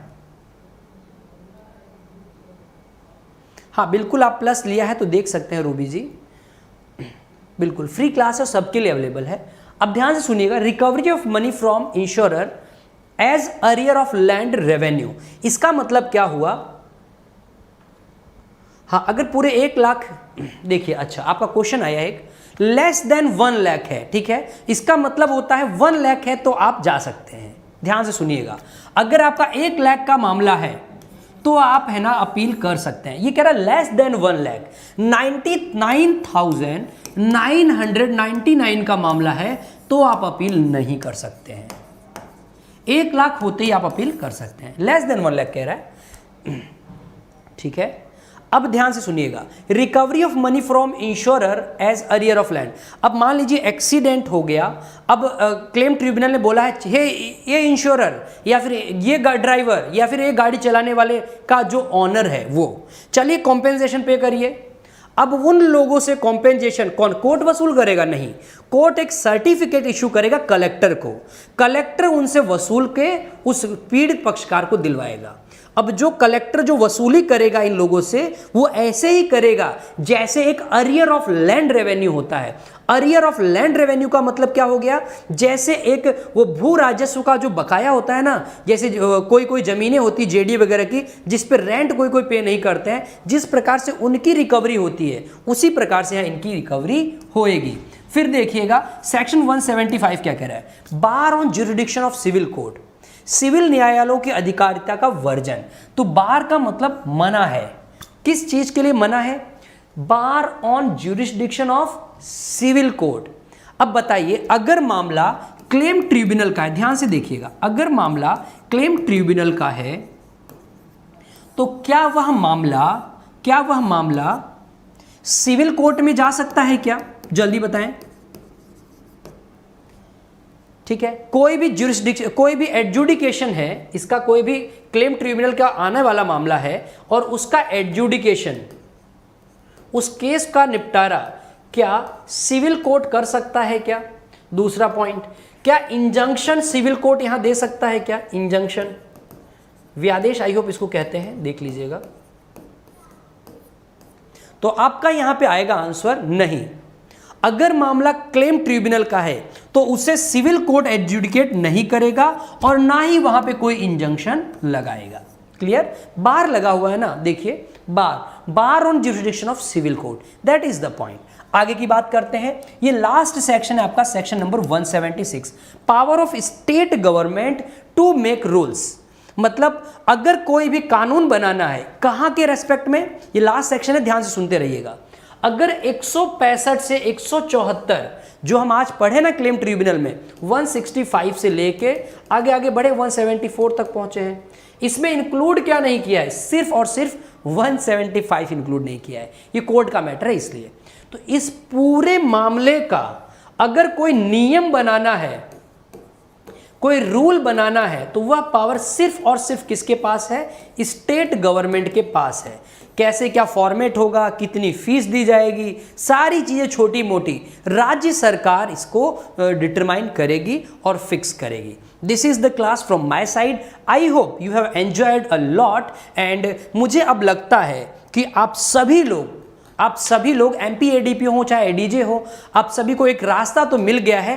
अब आप दोनों क्लास को, इसके पहले वाली क्लास और आज वाली क्लास अगर आप देख लेंगे तो आपको एक वे जरूर मिल गया है और आप अपने कोर्स को अच्छे से अब पढ़ सकते हैं। फिर भी आने वाले टाइम में अगर मौका मिला तो एक और क्लास लेके जरूर आएंगे, राइट। आप कमेंट बॉक्स में लेटर ऑन स्टेज पे जब भी वीडियो देखिए तो बता दीजिएगा अगले लेक्चर की जरूरत हो तो, राइट। तो आज के लिए इतना ही। हाँ, अगर आप मेरे टेलीग्राम चैनल से जुड़ना चाहते हैं कि जब क्लास हो तब मुझे नोटिफिकेशन मिल जाए, तो उसके लिए मैं आपको टेलीग्राम चैनल का लिंक दे देता हूं।